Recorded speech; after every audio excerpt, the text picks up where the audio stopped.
John Wayne remains an American icon thanks to his roles in popular westerns and war movies. But what do we really know about him? From his early days to his heights of fame and later controversies, this is the untold truth of John Wayne. Wayne was born Marion Robert Morrison in 1907 in Iowa. In 1914, he headed west with his family to California. Young Wayne's closest companion was his little dog, an Airedale named Duke. The two were so inseparable that they became known as Little Duke and Big Duke, and thus a lifelong nickname was born. While attending Glendale High School, Wayne excelled at football and theater. At first, he believed he was destined for a career on the gridiron. He played so well that he received a scholarship to play for the University of Southern California Trojans. In his leisure time, he was a typical surfer dude at Newport Beach. Unfortunately, his days on the waves and his budding football career ended in 1926 when he was injured in a body surfing accident. This forced him to leave school, and he began working for local movie studios. Wayne's first job in the film industry was at the Fox Film Corporation, where he worked as a prop man. He shoved furniture and equipment for low wages, but it was a living. He was also able to serve as an extra in several films beginning in 1926. His first role was as an anonymous Yale football player in Brown of Harvard. He would go on to have 13 more uncredited roles before he finally received notice in 1929's Words and Music, in which he was credited as Duke Morrison. Around this time, he met director John Ford, with whom he formed a lifelong friendship. But it was director Raoul Walsh who finally gave Wayne his first big break in 1930's The Big Trail. In the film, the actor plays Breck Coleman, who leads Covered Wagons West on an overland trail. Wayne auditioned against 81 other actors before winning the role. Walsh believed that his actor needed a stage name, so he suggested Anthony Wayne. But Fox Studios boss Winfield Sheehan thought that sounded too Italian, so he suggested John Wayne instead, and the name stuck. John Wayne reportedly did not like horses. In fact, according to the book John Wayne, The Life and Legend, his own son Michael was taught to ride horses by stuntmen instead of his father. This revelation might be a hard pill to swallow, considering that the Duke spent so much of his career atop a horse. But multiple sources attest to this very fact. As journalist Gary Wills put it in a PBS interview, Wayne hated horses, never rode except on the set, and never rode when he didn't have to.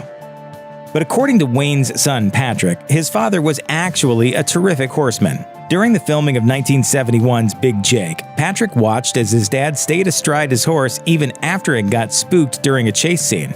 Patrick also recalled the time when he himself was riding a horse for 1961's The Comancheros, and it wasn't going so well. He explained, "I looked awful. It looked like I didn't know what I was doing riding the horse. My father came to me and said, 'You're going to learn how to ride a horse,' and he made sure I learned. There was a later scene when I looked very good. So good that they reshot the earlier scene so that I looked as good then as I did later in the film."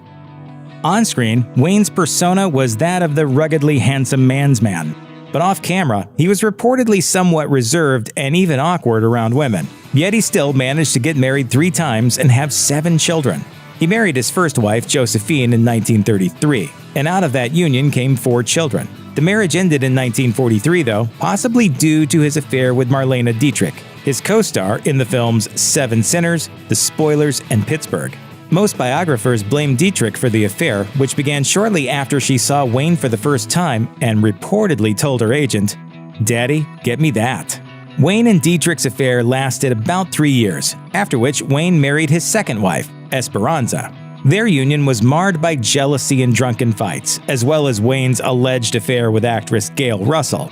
On the day that their divorce was finalized in 1954, Wayne married actress Pilar Payete. 3 more children were born before the couple split up in 1973. Wayne never remarried after that, although he did live his last years with his secretary, Pat Stacy. Between 1940 and 1945, as World War II raged on, John Wayne starred in 7 war movies. He had dutifully registered for service, but he received a 3A deferment for family dependency. As a father and sole provider for his family, he wanted to make a few more movies before entering the service. There's also little doubt that he wanted to keep his name fresh in Hollywood. He did expect to eventually go to war, though. But Wayne never ended up serving during the duration of the conflict. In 1942, Congress revised the Selective Service Act to defer all married men until further notice. The fact that Wayne avoided service reportedly annoyed his friend John Ford so much that during the filming of They Were Expendable in 1945, he barked, "Duke, can't you manage a salute that at least looks like you've been in the service?" Wayne was so angry that he reportedly stormed off the set for the only time in his career. There's also evidence that the actor thought he could have been more useful on the big screen than overseas. Ford's grandson Dan recalled Wayne once telling him, "I felt it would be a waste of time to spend 2 years picking up cigarette butts. I thought I could do more for the war effort by staying in Hollywood." Despite all this, there is also evidence that the actor attempted to find a way to serve, including a letter of application to the Office of Strategic Services contained in the National Archives. In 2015, this topic came up again when David James Elliott played Wayne in the film Trumbo. "Where did you serve again?" "You trying to say something?" No, Duke, he wasn't. In 1948, when Wayne was 41 years old, a look in the mirror told him what many middle-aged men dread. He was progressively losing his hair. From that point forward, he wore a toupee in his films, although he was occasionally seen in public without it. He notably made one on-screen exception as he declined to wear his wig for 1957's The Wings of Eagles. He was even quite open about wearing a rug. When a reporter once asked him about his phony hair, he quipped, "It's not phony, it's real hair. Of course, it's not mine, but it's real." As it turns out, a celebrity's fake hair can end up being quite valuable. In 2010, the toupee that Wayne wore for 1967's El Dorado ended up fetching $1,244 at auction. In 2013, another one of his custom-made toupees was found. That wig, along with its canvas block, sold for $6,250. In 1954, Wayne was in the Utah desert shooting The Conqueror, in which he played Genghis Khan. The shoot was taking place 100 miles from an atomic bomb testing site in Nevada. Officials assured everyone that fallout couldn't possibly reach the production site, although a Geiger counter on the set crackled so loudly that Wayne believed it was broken. Nobody knew it at the time, but everyone on the set was exposed to radiation as the fallout was blown south and east. People who were exposed in this way between 1951 and 1962 in Utah, Arizona, and Nevada are now referred to as downwinders.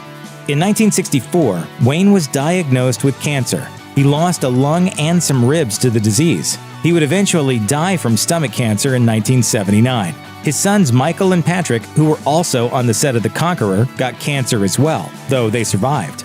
By 1981, 91 of the 220 cast and crew members on the set of The Conqueror had developed cancer, and 46 of them had died, including Wayne, lead actress Susan Hayward, and director Dick Powell.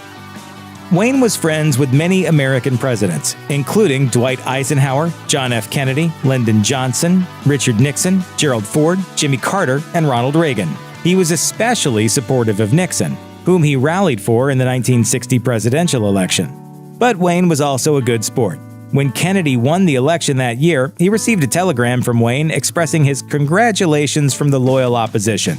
And when Kennedy was assassinated 3 years later, Wayne was as devastated as anyone else. Indeed, Wayne reportedly aimed to be fair-minded when it came to politics. When his friend Barry Goldwater lost the 1964 election, he again bowed gracefully to the loss. But when the chance came to vote for Nixon again in 1968, he once more became a huge supporter.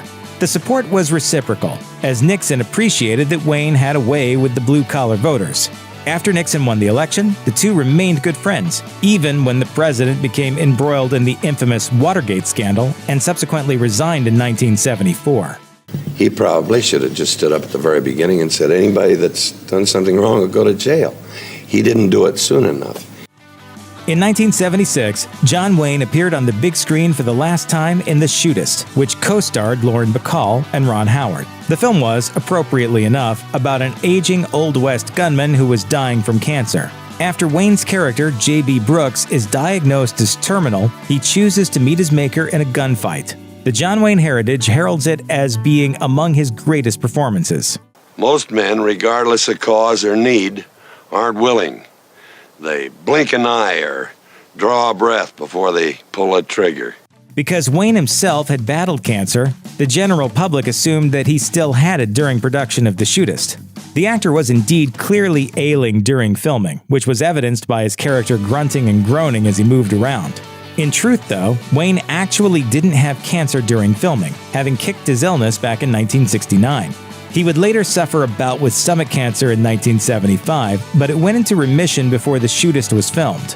During production, he was also hospitalized with a bad case of the flu, but he nevertheless showed no signs of slowing down. He actually had another movie booked that he was planning on appearing in called Bojan. It was intended to be a light comedy about the patriarch of a Kentucky family during the 1920s. Unfortunately, Wayne's stomach cancer returned in January 1979, and he died on June 11th of that year. In 2019, a 1971 Playboy interview with Wayne resurfaced. In it, the actor expressed some incendiary views, such as, "I believe in white supremacy until the blacks are educated to a point of responsibility. I don't believe in giving authority and positions of leadership and judgment to irresponsible people."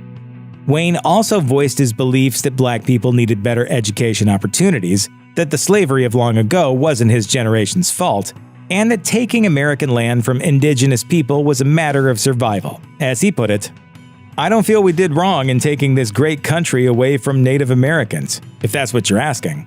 Our so-called stealing of this country from them was just a matter of survival.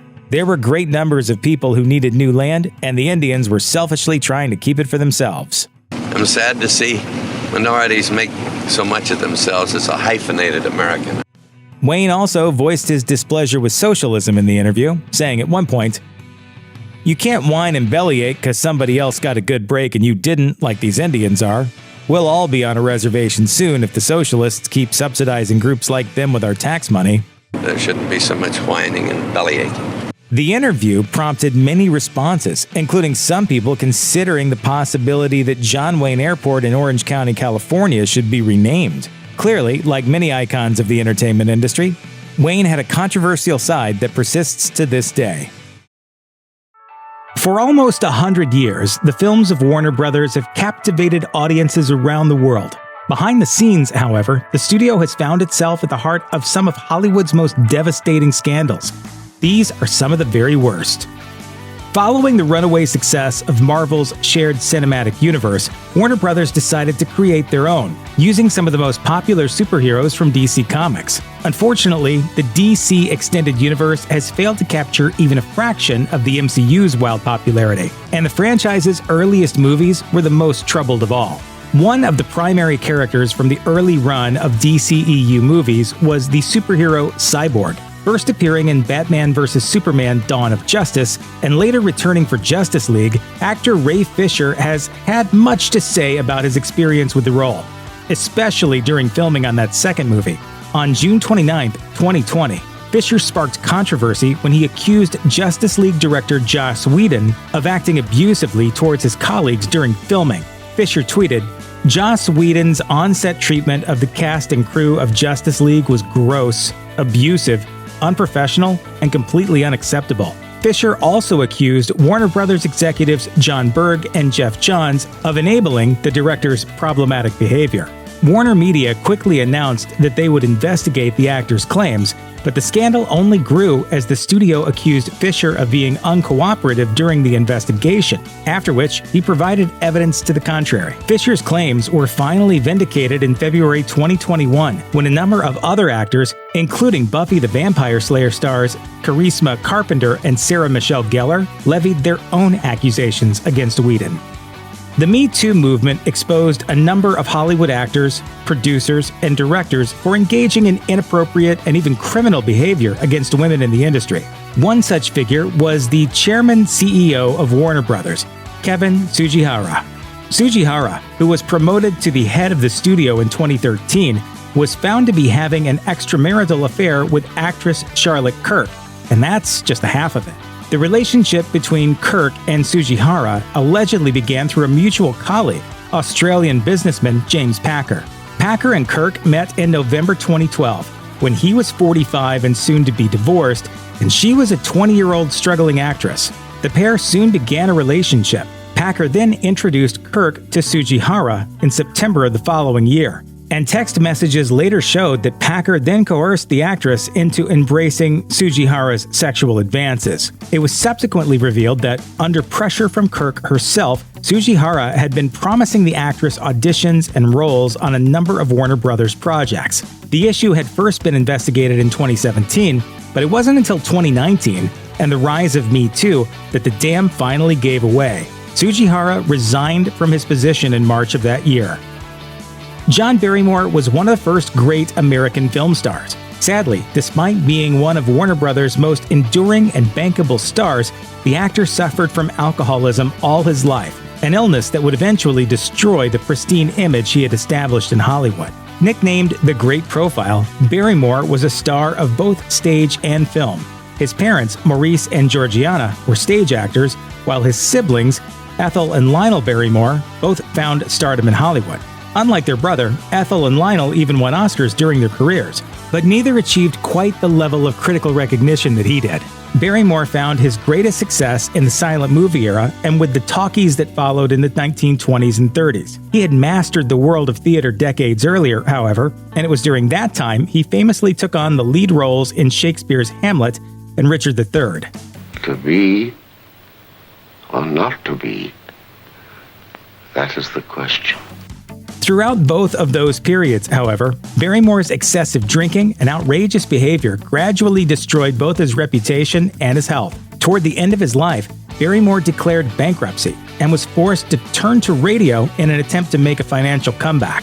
Fittingly, his final film, Playmates, had Barrymore playing a washed-up Shakespearean actor. Then, during an appearance on a radio program on May 14, 1942, Barrymore announced his retirement from acting. He died just 2 weeks later. Long before the Me Too movement hit the front pages in the late 2010s, sexual abuse was more or less commonplace in Hollywood.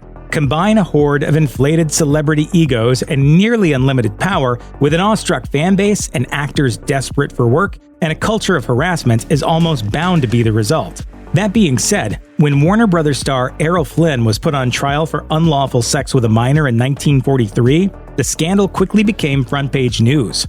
Flynn had long been typecast as the dashing, energetic hero of adventure cinema. But behind the scenes, he was a notorious drinker and womanizer. Flynn was arrested in 1942 after two women accused the actor of seducing them when they were just 17 years old. In court, Flynn's team of lawyers were able to paint the two women in an unfavorable light, besmirching their reputations by bringing up their previous affairs and abortions. The jury took only 13 hours to acquit Flynn. Despite avoiding jail time, however, Flynn's reputation took a permanent hit, and he never again reached the level of fame he had once enjoyed. From the late 1930s through to the 1950s, the House Un-American Activities Committee held a number of hearings that became practically synonymous with the fear and paranoia of the Red Scare. During World War II, the Warners had become outspoken critics of the Axis powers, and even worked with the U.S. government to produce patriotic anti-fascist content. After the war ended and the Soviet-U.S. rivalry came to the fore, the studios and the government turned their guns against the left wing of the political spectrum. Less than 2 months following the end of World War II, striking workers at Warner Brothers fought non-strikers as the former group blocked the employee entrance, resulting in a number of injuries. The day became known as Black Friday, and neither Warner Brothers nor the government would soon forget the event. When Jack Warner testified at an HUAC hearing in 1947, he accused a dozen individuals of being hardened communists. However, not only were many of the accused not communists, but at least one, the screenwriter Howard Koch, was only named by Warner as revenge for his involvement in the strike of '45. Whatever Happened to Baby Jayne is one of Hollywood's most iconic films, due in part to the bitter rivalry between its two leads, Bette Davis and Joan Crawford. The feud between the two actresses began decades prior to the making of the 1962 film. When Davis first entered the movie industry, Crawford was already an established star, with a glamorous Hollywood marriage to actor Douglas Fairbanks Jr. to boot. In 1933, Davis's film, Ex-Lady, was about to be announced by Warner Brothers as the first with her name above the title. Suddenly, however, Crawford announced her divorce from Fairbanks, stealing the headlines and crippling the film's promotion. 2 years later, Crawford married actor Franchot Tone, with whom Davis had worked and fallen in love that same year. By the time the two paired for Baby Jayne, they had spent decades trading jabs and spreading rumors. Inevitably, the set itself became a battleground. They spent nights complaining about each other to director Robert Aldrich, openly spoke ill of one another on set, and even physically hurt each other while filming. Then, at the 1963 Oscars, Crawford got the last laugh, when Davis lost the Best Actress award to Anne Bancroft. Bancroft was absent that night, so none other than Crawford herself arranged to accept the award in her place. She went to all the New York nominees and said, if you can't get out there, I'll accept your award. And please do not vote for her. When New Hollywood took shape in the counterculture and film schools of the 1960s and 70s, many of the regulations and taboos that were once placed on movies became irrelevant. And among the most shocking, controversial movies that followed was Stanley Kubrick's 1971 thriller, A Clockwork Orange. Though Warner Brothers had released plenty of controversial films before, Kubrick's film remains infamous for the backlash it received upon its initial release. The movie follows the main character, Alex, played by Malcolm McDowell, a young teenage boy who, with his gang of droogs, inflicts violence upon random people in a future punk England. In an interview with The Guardian, McDowell later revealed that he had watched violent movies and concentration camp footage for months with Kubrick in order to prepare for the role. Upon release, British officials lobbied to have A Clockwork Orange cut from circulation for fear teens would mimic the violence it portrayed. Following a handful of incidents of young people committing crimes and the film being blamed for those incidents, Kubrick and Warner Brothers withdrew the movie from release in 1974. A Clockwork Orange had also been banned in South Africa and Brazil, and had to be cut down significantly to appease the censors in Argentina. In the end, the British film authorities gave the movie the rarest and most severe classification, an X rating. A great number of tragedies have befallen former child stars. Most often, this comes down to a combination of an unstable home life, a reliance on individuals who don't have the child's best interest at heart, and the development of a number of unhealthy addictions and beliefs. Unfortunately, one of Hollywood's greatest actresses, Natalie Wood, experienced all this and more. Wood's abuse began in her own home by her overbearing mother, Maria Gurdon, who pushed the child into acting at the young age of 5. In one emotional episode, Gurdon tore the wings off a butterfly to make her daughter cry on cue. Then, while filming The Green Promise in 1949, a 10-year-old Wood suffered a broken wrist during a scene. Her mother forced her to hide the injury, and her wrist never healed correctly. Wood hid the protruding bone with bracelets for the remainder of her life. By the age of 14, Natalie had appeared in over 20 films. During her teen years, in which she was signed with Warner Brothers, Wood was coerced into relationships with much older men, such as Frank Sinatra and Nicholas Ray, her director on Rebel Without a Cause. According to Suzanne Finstad's book, Natasha, the biography of Natalie Wood, Wood was then assaulted by an unnamed movie star at the age of 16. Wood's death at 43 years old remains one of Hollywood's great mysteries, as many still believe her husband, actor Robert Wagner, might have played a role in it. Of course, Warner Brothers isn't just a meaningless name. The Warners, Harry, Albert, Sam, and Jack, all built and ran the company that turned their name into an American institution. At the same time, however, there were a number of skeletons in their closets. None of the brothers were much alike. In fact, Hollywood Stories summarizes the four brothers as such: the womanizing Jack, the conservative Harry, the quiet Albert, and the visionary Sam. Despite their differences, however, the four were able to get along for a period, until 1927, when Sam Warner, whose contributions helped make the first ever talkie, died of a brain tumor 2 days before its release. The jazz singer was a hit and became a game changer in Hollywood. After Sam's death, however, Jack and the two surviving brothers spent the rest of their days feuding. Harry and Jack's relationship was the most strained in the family, and their clashing personalities led to a number of conflicts. Harry was quiet and conservative, whereas Jack was wild and flamboyant. Jack was known as a playboy, while Harry was married just the once. Harry also refused to help the HUAC during its hearings, while Jack was more than happy to smear his enemies as communists.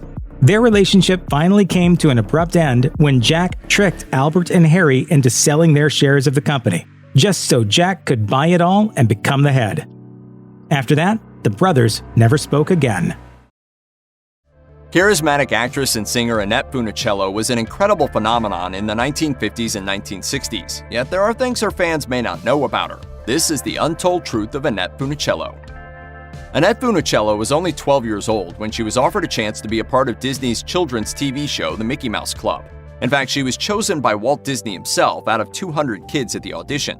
Born in Utica, New York, Funicello moved with her family to California before she became part of the iconic show in 1955. Annette was easy to like and appealed to all kinds of viewers with her charm and fun persona. Her former co-star Frankie Avalon, who she worked with later in her career, described Annette well when he said, "She had a heart and a soul and a feeling about her that everybody just connected to, male or female, without being pretentious in any way." It's undeniable that Annette Funicello's image was largely connected to her role in the Mickey Mouse Club. But guess what? Her family wasn't particularly keen on the opportunity in the beginning. In her autobiography, A Dream is a Wish Your Heart Makes, My Story, Annette revealed that her family wasn't familiar with the hype behind the Mouseketeers, as the kids on the show were called. In fact, her mom was confused and equated the show's title with the Three Musketeers. For this reason, Annette's mom wondered why the producers of the Mickey Mouse Club wanted a 12-year-old on their show. Funicello minced no words when she stated that the goofy-looking Mickey Mouse ears became a huge part of her history, explaining, "I've said countless times I owe everything to those ears, and I mean it." She added that she really didn't know that those ears would be the reason for her to connect with countless kids in different parts of the world. Annette Funicello quickly became a crowd favorite during her time as a Mouseketeer. Her on-screen popularity also helped her bag her own series in 1958, titled Annette. It had a total of 19 episodes, and Funicello played the role of a charming orphan girl who moves to the city from the country. Reflecting on her show, Funicello wrote in her autobiography, "Life wasn't easy for the show's lead character Annette McLeod, and I think that was one of the reasons viewers responded so enthusiastically to the series." She added that it may seem unbelievable, but the show displayed an immense depth and meaning. She also stated that by the time Annette rolled around, she'd managed to strike a chord in the hearts of her fans and was getting a lot of fan mail, approximately 3,000 to 6,000 letters a month. Annette would later confess, "No one was more surprised than I, and I learned later some of the studio people, who in the beginning were quite certain that another of the Girl Mouseketeers would be the show's star. However, by that time, it was abundantly clear that Annette was a huge fan favorite who had a loyal fan following." In 1959, Annette made her film debut with Disney's The Shaggy Dog, which was a commercial hit for the studio. In her autobiography, Annette detailed how Disney made the bold move of making the movie in black and white so that the film's supernatural aspects wouldn't scare the audience. "Oh, boy! How'd you get in here?" "What do you mean I get it here? I live here." She also wrote this about the film. Despite its far-fetched premise and a lukewarm critical response, The Shaggy Dog became a very popular and commercially successful film, paving the way for later Fred MacMurray vehicles. The actress added that she found it a lot of fun to be associated with her first feature film, even though her part in it was by no means groundbreaking. Singer and songwriter Paul Anka was quite taken with Annette Funicello, and he didn't exactly keep it a secret. Turns out, she felt the same way about him, writing, "As Paul wrote it in his hit song about us, Puppy Love, just because we were 17 didn't mean that for us our love wasn't real." However, the two couldn't actually find time for each other as they were occupied with work. When Funicello did reveal how she felt, Anka simply asked her, quote, "What script did you get that from?"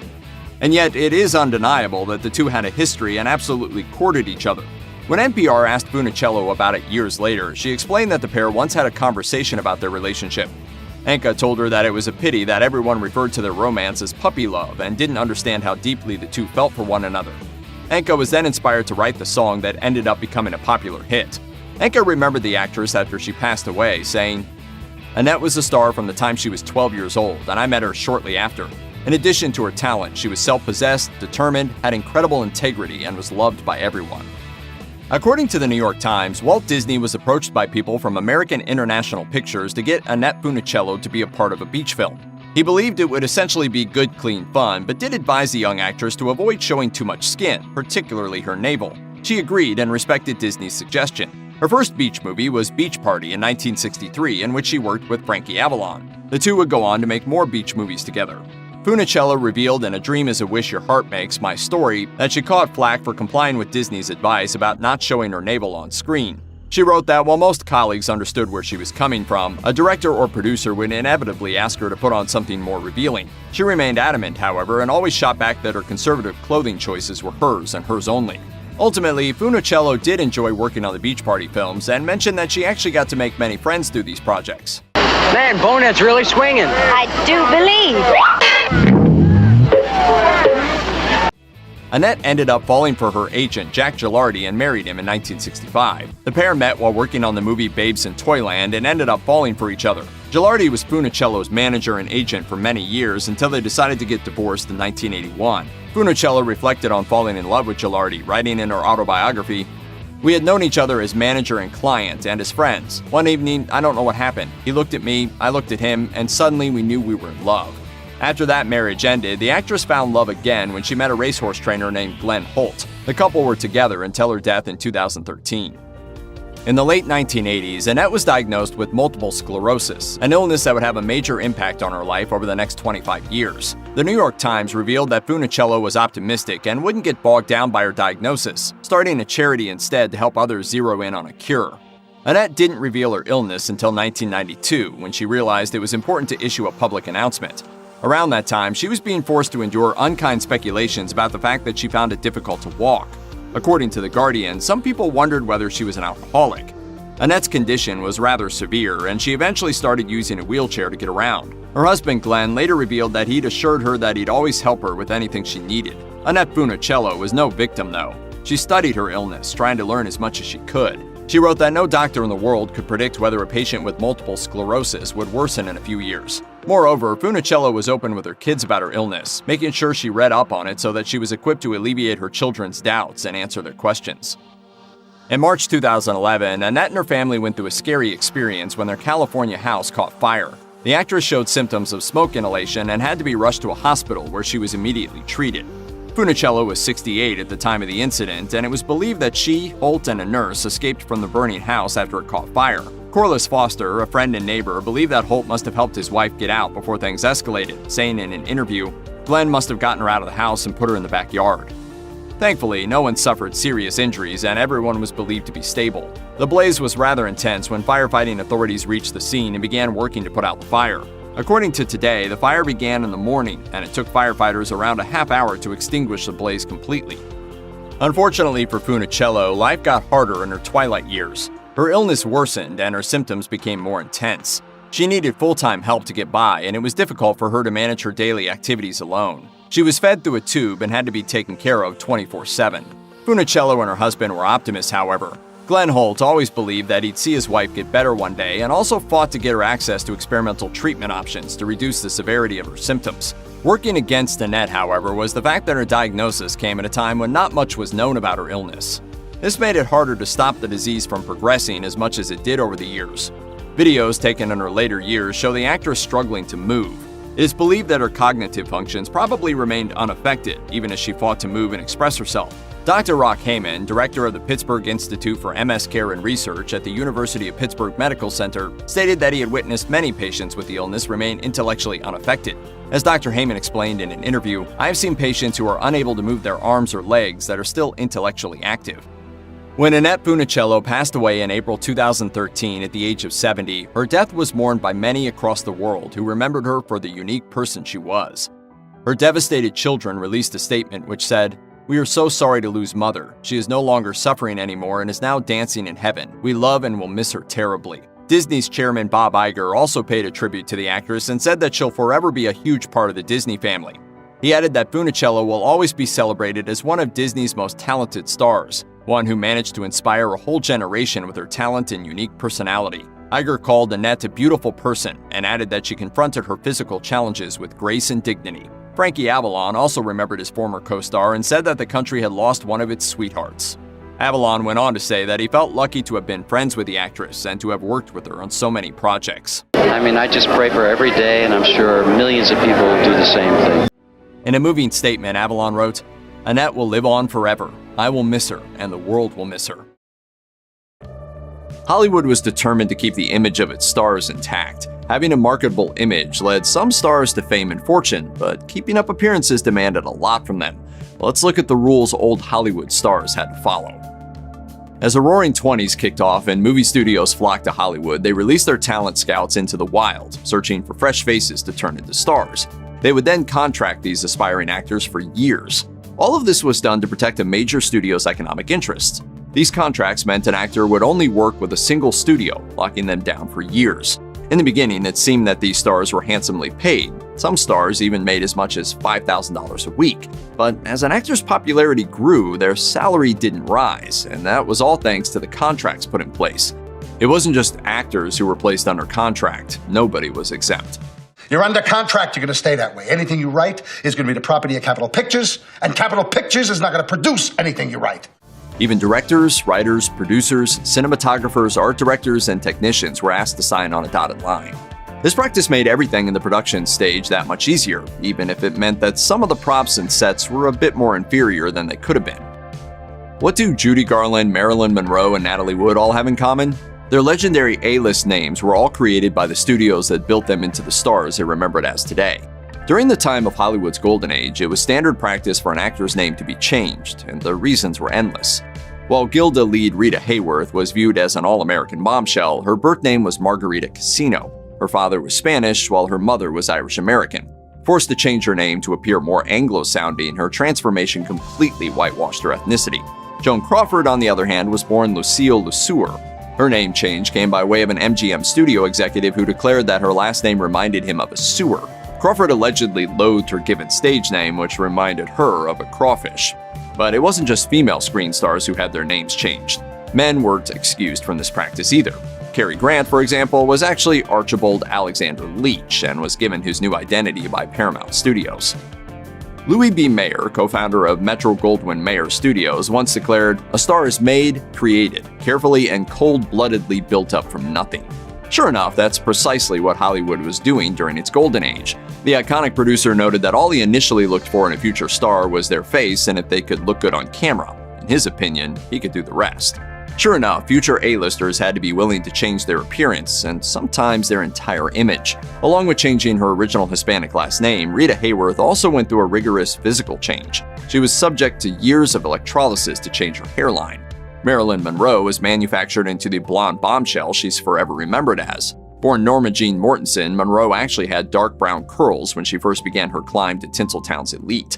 Modeling agency head Emmeline Snively once told her, "Look, darling, if you really intend to go places in this business, you've got to bleach and straighten your hair, because now your face is a little too round." Old Hollywood was also a supporter of expensive plastic surgery, which still wasn't common at the time, and even as early as the 1920s, nose jobs and facelifts were being performed. Since the stars of Hollywood's golden age signed contracts with specific film studios, this meant they had to remain loyal to their company and subsequently missed out on roles with competitors. Although actors were looked after, it also made it difficult for A-listers to branch out and take different roles. That being said, on occasion, some actors were allowed to be taken out on loan to other studios for specific flicks, though the parent studio would always make sure the actors were a credit to their employer. Some stars succeeded with these loans. Elizabeth Taylor was under contract with MGM until 1960, and they allowed her to pick different projects with other studios. And these movies weren't the usual fare she made for Metro-Goldwyn-Mayer either. Her other films touched on daring themes like pregnancy out of wedlock, homosexuality, and cannibalism. A child is coming.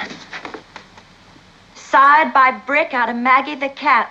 Others, such as Olivia de Havilland of Gone with the Wind fame, didn't have the same luck. De Havilland, who signed with Warner Brothers in 1935, was sick of the one-dimensional roles she was repeatedly forced to play and began declining parts the studio thrust upon her. The punishment? De Havilland was essentially blacklisted from the industry, with Warner Brothers even going so far as to tell other studios not to hire her.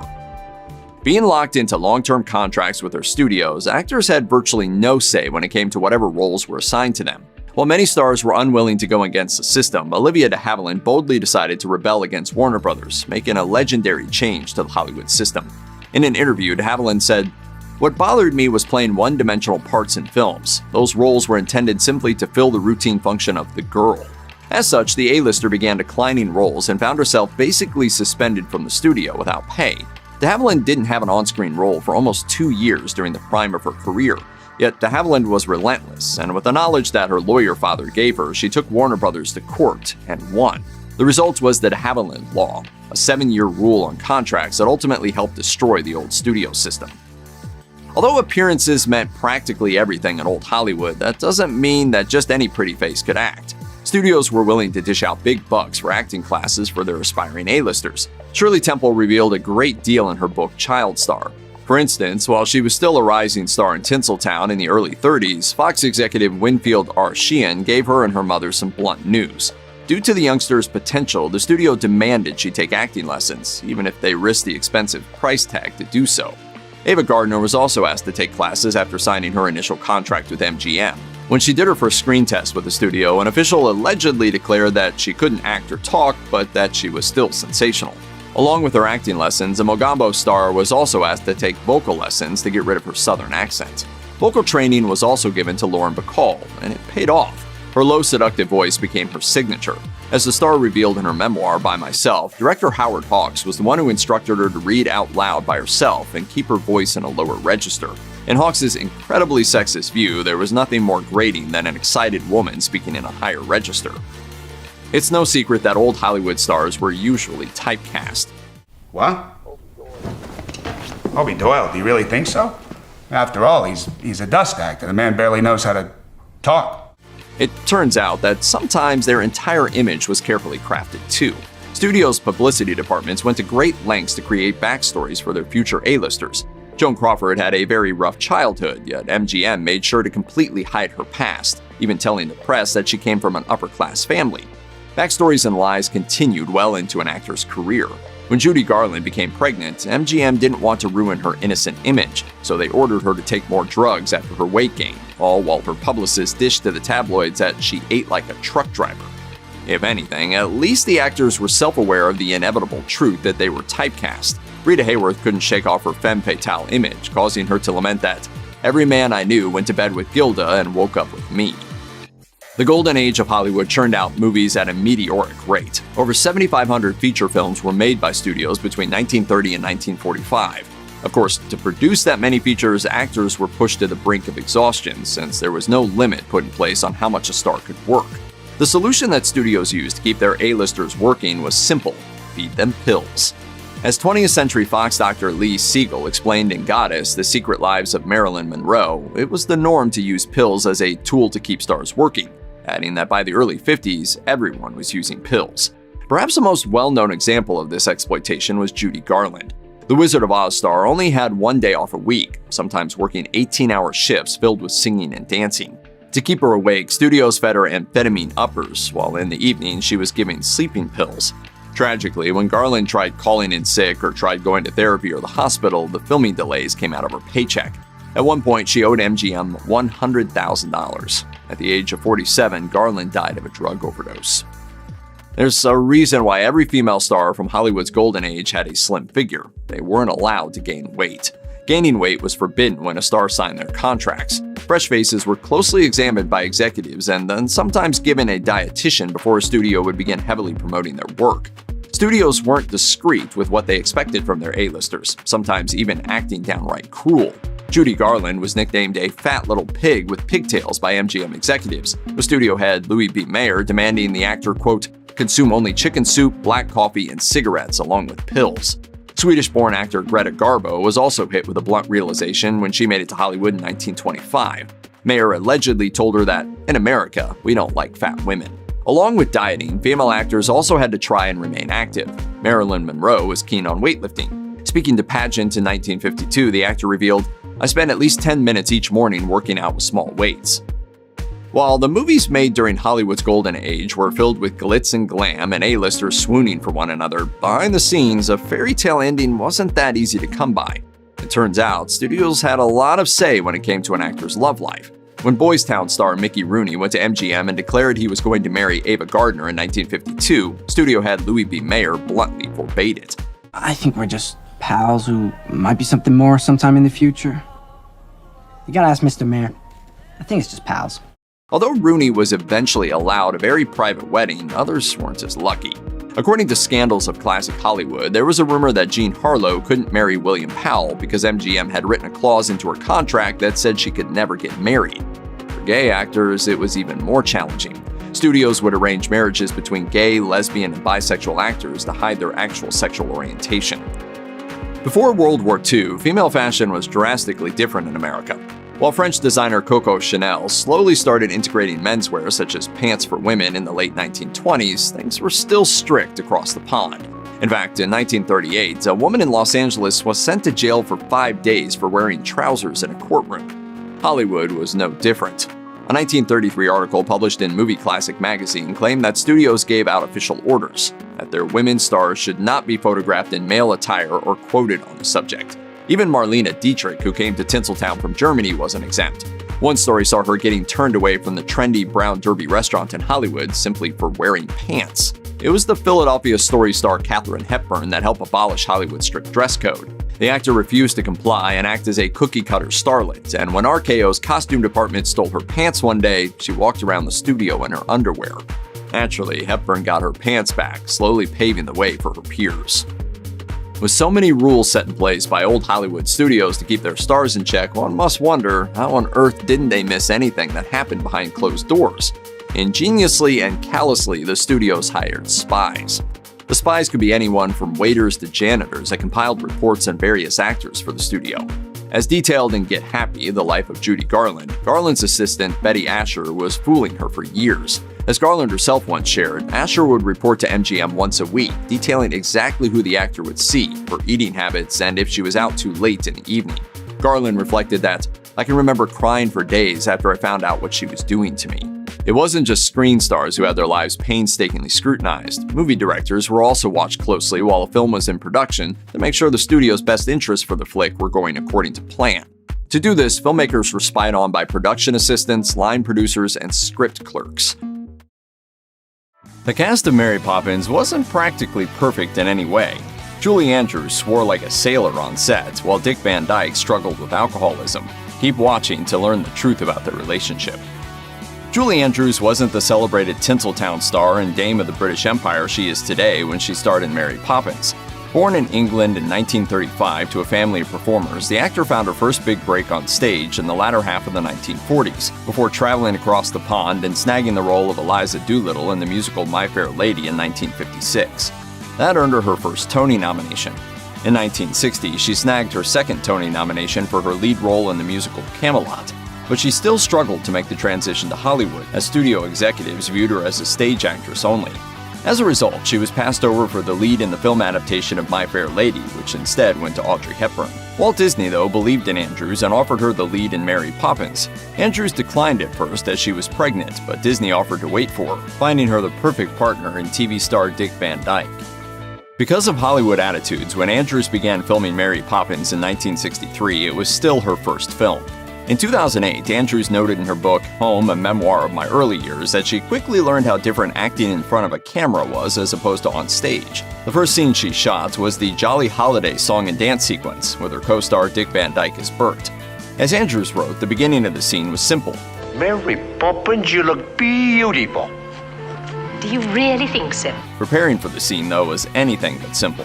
I was extremely nervous and fretted over how to say that one simple line.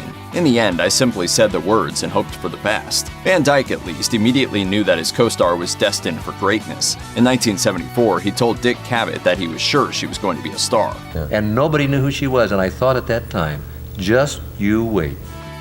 Joining the cast of 1964's Mary Poppins must have been nerve-wracking for newcomer Julie Andrews. After all, she was cast alongside Dick Van Dyke, who was already a TV favorite thanks to The Dick Van Dyke Show, which launched in 1961. If that's not all, the flick was a Disney production with an intimidating budget of $4.4 million. As Andrews recalled in her book Home, a Memoir of My Early Years, she first met Van Dyke during rehearsals for Mary Poppins. When it came time to film their first scene together, Andrews revealed how anxious she was, yet her budding friendship with Van Dyke didn't waver, and one can only assume he most likely helped calm her nerves. She wrote that he was always in high spirits, saying, "We hit it off from day one." While reflecting on that first scene the pair had together, Andrews wrote, "I performed Mary Poppins' demure, ladylike version of the step, but Dick flung his long legs up so high that I burst out laughing." Mary Poppins was an instant success. The flick took home 5 Oscars, was praised by reviewers, and was a huge box office smash. Although Julie Andrews was a darling amongst critics, not everyone responded positively to Dick Van Dyke's performance as Bert. Van Dyke, an American born in Missouri, took on the role of the chimney sweeper Bert and suddenly found himself having to do a Cockney accent. The verdict? Critics hated it. According to the Irish Times, it was later revealed that actor David Tomlinson, who played Mr. Banks, helped Dick Van Dyke with his accent. Tomlinson, who came from the more upper-class Henley-on-Thames in England, apparently wasn't the best choice as a tutor for Van Dyke. Andrews told the Irish Times that Van Dyke also asked her for help, but she didn't think his bad accent really mattered. He was very aware that he was stumbling about. He was adorable, so talented and charming anyway, so who cares, really? Andrews, who stood by her friend in the years that followed, always wanted to offer up praise when outlets touched upon Van Dyke's attempt at the accent. As she told USA Today in 2013, it doesn't seem to have harmed the film that much 50 years later. When filming commenced for Mary Poppins, Dick Van Dyke and Julie Andrews were at two very different points in their careers. As Andrews notes in her book, Home, a Memoir of My Early Years, Van Dyke was an established star, having been in movies and television as well as Broadway. Andrews, on the other hand, was new to Tinseltown, though she had been singing professionally since she was a child. According to her Academy of Achievement profile, Andrews took singing lessons when she was still a young girl, and by the time she was 8, quote, she was taken to study with Lillian Stiles Allen, a noted concert singer. Almost 2 decades before snagging the role of Mary Poppins, Andrews debuted on radio on the BBC, and by the 50s, she was a regular on the radio before moving to stage productions. All of that singing experience came in very handy for the Disney musical. In fact, Andrews was such a talented crooner that Van Dyke said in his biography, My Lucky Life In and Out of Show Business, a memoir, that his co-star's voice actually, quote, scared me to death. Why? Because he wasn't sure he could keep up. He said that, quote, recording with her was a challenge, and added, Julie's voice could have been used to tune a piano. She was pitch perfect, and I never was. It's no secret that some of Hollywood's most iconic children's flicks were less than idyllic behind the scenes. The Wizard of Oz set was famously problematic, with director Victor Fleming even known to slap Judy Garland. While nothing that harrowing happened on the set of Mary Poppins, its 2 leading stars were a far cry from being practically perfect in every way, like the main character Mary Poppins. Karen Dautrice, who played youngster Jayne Banks in the movie, told The Sun, there was swearing. Julie Andrews was smoking on set. It was a very real 1960s set. They were polite around minors to begin with, but that soon ended. While the concept of everyone's favorite cinematic nanny, chain smoking, may come as a surprise, Dick Van Dyke's antics while cameras weren't rolling weren't as happy-go-lucky as that of his character Bert either. According to The Sun, he was struggling with alcoholism. The actor has been upfront with his once difficult battle, telling The Telegraph, I was an alcoholic for about 25 years. Everybody had their martini, everybody smoked incessantly. I would go to work with terrible hangovers, which if you're dancing is really hard. I just couldn't talk to people. And I found if I had a drink, it loosened me up. You know, the barriers went down, and I became very social. Thankfully, he was able to get sober in 1972 and has stayed sober ever since. Anyone who's seen 2013's Saving Mr. Banks knows of the difficulties that Walt Disney went through to acquire the rights to Pamela Travers' series of Mary Poppins books to bring to the big screen. Dick Van Dyke told The Telegraph, it took Walt Disney 20 years to talk Travers into giving him the rights for the picture, and then she fought him tooth and nail all the way through it. It turns out that Travers wasn't a fan of the jovial Disney adaptation after she saw it either. Per USA Today, she hated the musical aspect of the flick and all the dancing. But that's not all. The author also wasn't too keen on Julie Andrews or Dick Van Dyke. Van Dyke told The Telegraph, she hated me, she hated Julie Andrews. She didn't think either one of us were right. Ultimately, Travers tried to have the last laugh in the entire Mary Poppins debacle. According to TMZ, it's believed that she loathed the flick to the point that, quote, she put it in her will that no Americans would ever be granted permission to work on a Poppins project ever again. However, as Andrews herself wryly told USA Today, I'm sure she cried all the way to the bank. At the time of its release, critics loved watching Dick Van Dyke and Julie Andrews and Mary Poppins together. The New York Times praised the flick, seemingly unable to pick their favorite moment. 2 scenes that featured both Van Dyke and Andrews came up at the top of the list, from their animated Jolly Holiday sequence to the rooftop dance sequence with all of Bert's chimney sweep pals. The 2 co-stars got along famously too, and immediately after meeting, they became friends. In fact, considering how perfect the pair's on-screen chemistry was, it's remarkable they didn't grace the silver screen together again, save for one 1974 TV special. That being said, they came close to it with Van Dyke's 1968 project Chitty Chitty Bang Bang, a movie he initially turned down. As the actor revealed in his book, My Lucky Life In and Out of Show Business, a memoir, he thought that the Roald Dahl written movie had, quote, too many holes and unanswered questions. Yet the flick's producer, Albert Broccoli, worked hard to get Andrews and Van Dyke on board together again, especially after the success of Mary Poppins. Van Dyke eventually signed on for Chitty Chitty Bang Bang, but his former co-star didn't budge. According to Julie Andrews' an intimate biography, she didn't want to do anything similar to her Poppins character, and the role of Truly Scrumptious was cutting it a bit too close. Along with refusing another opportunity to work with Dick Van Dyke for 1968's Chitty Chitty Bang Bang, Julie Andrews also missed out on starring in 2018's Mary Poppins Returns. Yet her reason behind declining that Disney flick is much more endearing.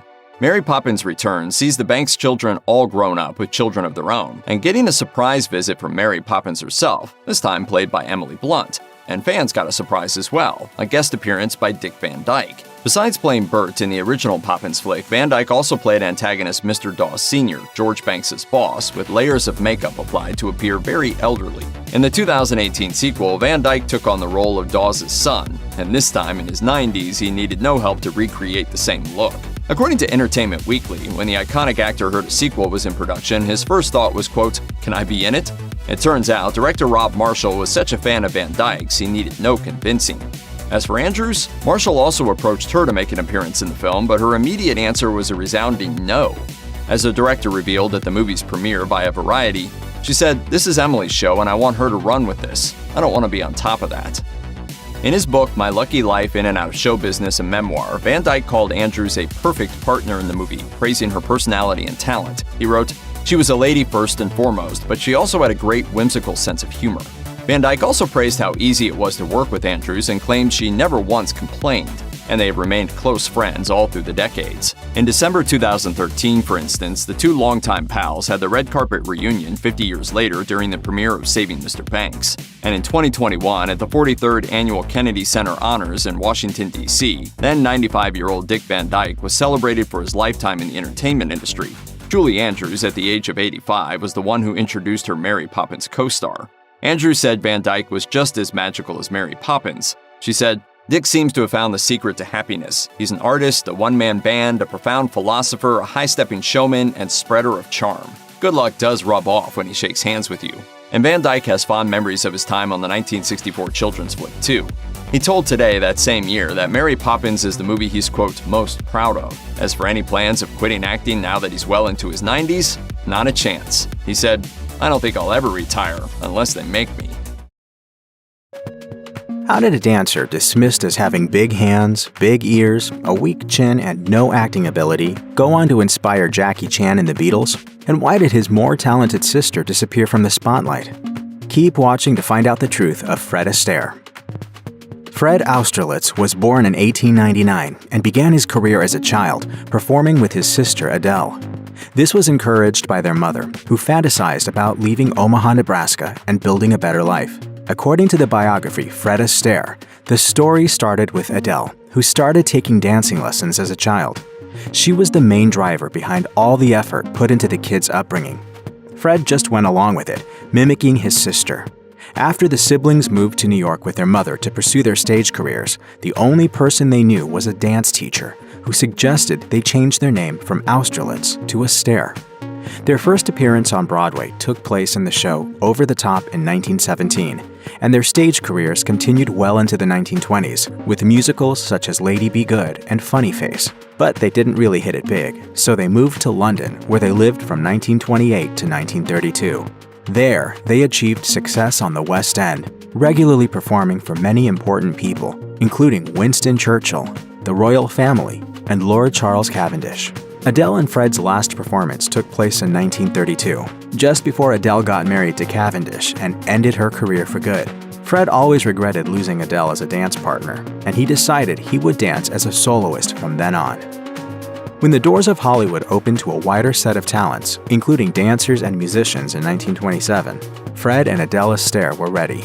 After achieving a fair amount of success on Broadway and Britain's West End, they confidently did a screen test for a Funny Face movie. But that didn't result in a triumph as they expected. As Clive Barnes reported for Dance Magazine, the producers did not like Adele at all, describing her as merely lively. They found Fred unsuitable as well, famously stating he, quote, "can't act, can't sing, balding, can dance a little." That account may be apocryphal. What's a fact is that David O. Selznick, the head of RKO Studio and later an executive for MGM, saw potential in Fred. In 1933, following Astaire's successful run in London, Selznick described him as, quote, "one of the great artists of the day" in a letter to RKO assistants. He did mention Astaire's big ears and weak chin line, but still thought that his charm came through even in the infamous screening test. Soon after, MGM and Astaire signed a 3-week contract for $1,500 per week. The work he did during those 3 weeks would impress enough to launch a legendary career, even though he later told Dick Cavett that he ultimately agreed that he wasn't a great actor. I don't think I'm much of an actor, frankly. Fred Astaire was a perfectionist, always striving towards excellence. For him, it wasn't just important to nail the choreography and perfect the rhythm, but to look good on camera as well. According to Fred Astaire Dance Studios, he insisted that film dance scenes must resemble a stage performance, meaning the dancer was fully framed in the shot with as little interruptions from the camera as possible. He wasn't keen on close-ups at all, arguing for a wider angle which showed every part of the dancer's body. Quick transitions between shots and lots of cuts drove him crazy because they interfered with the fluidity of movement. As Anna Kisselgoff from the New York Times observes, the films he made more closely resembled theater pieces than a regular movie, which includes dance numbers. It didn't really matter whether you saw him on stage or in a film, the effect on the viewer was the same. By this, he invented a rare and completely new art form, the film dance. Fred Astaire's reaction to the idea of continuing to pair up with Ginger Rogers was very telling. After his sister Adele left the business, he wrote to agent Leland Howard in 1934, "What's all this talk about me being teamed with Ginger Rogers? I will not have it, Leland. I did not go into pictures to be teamed with her or anyone else, and if that is the program in mind for me, I will not stand for it." According to Fred Astaire, neither one of them wanted to succeed in a partnership. Astaire wanted a solo career, and Rogers wanted to be perceived more as an actress than a dancer, and their personalities sometimes clashed. Astaire was a perfectionist and took the concept of practice to a completely different level, even to the point where Rogers couldn't take on new projects since she spent so much time practicing dance numbers with Astaire. He interfered with her performance clothes, losing his mind over feathers that got in his mouth or bell-shaped sleeves which hit his face during spins. In turn, she resented him for his massive success and felt she should deserve more praise for her work. Astaire always paid attention to his clothes, but his style became even more notable during his days in London. He started to follow fashion more closely, aspiring to look like a member of the British upper class. He often visited Savile Row and its tailoring studios. His favorite was Anderson & Shepherd, which was well known among the members of the royal family as well. Lady Alexandra Metcalf told biographer Sarah Giles and Fred Astaire, his friends talk, that later in life, Astaire greatly admired the style of Prince Charles, Prince of Wales, and his love of waistcoats. When the information got out that the Prince of Wales dressed himself at Hawes & Curtis Studio, Astaire was there in no time. He also loved crisp shirts created by Beale and Inman.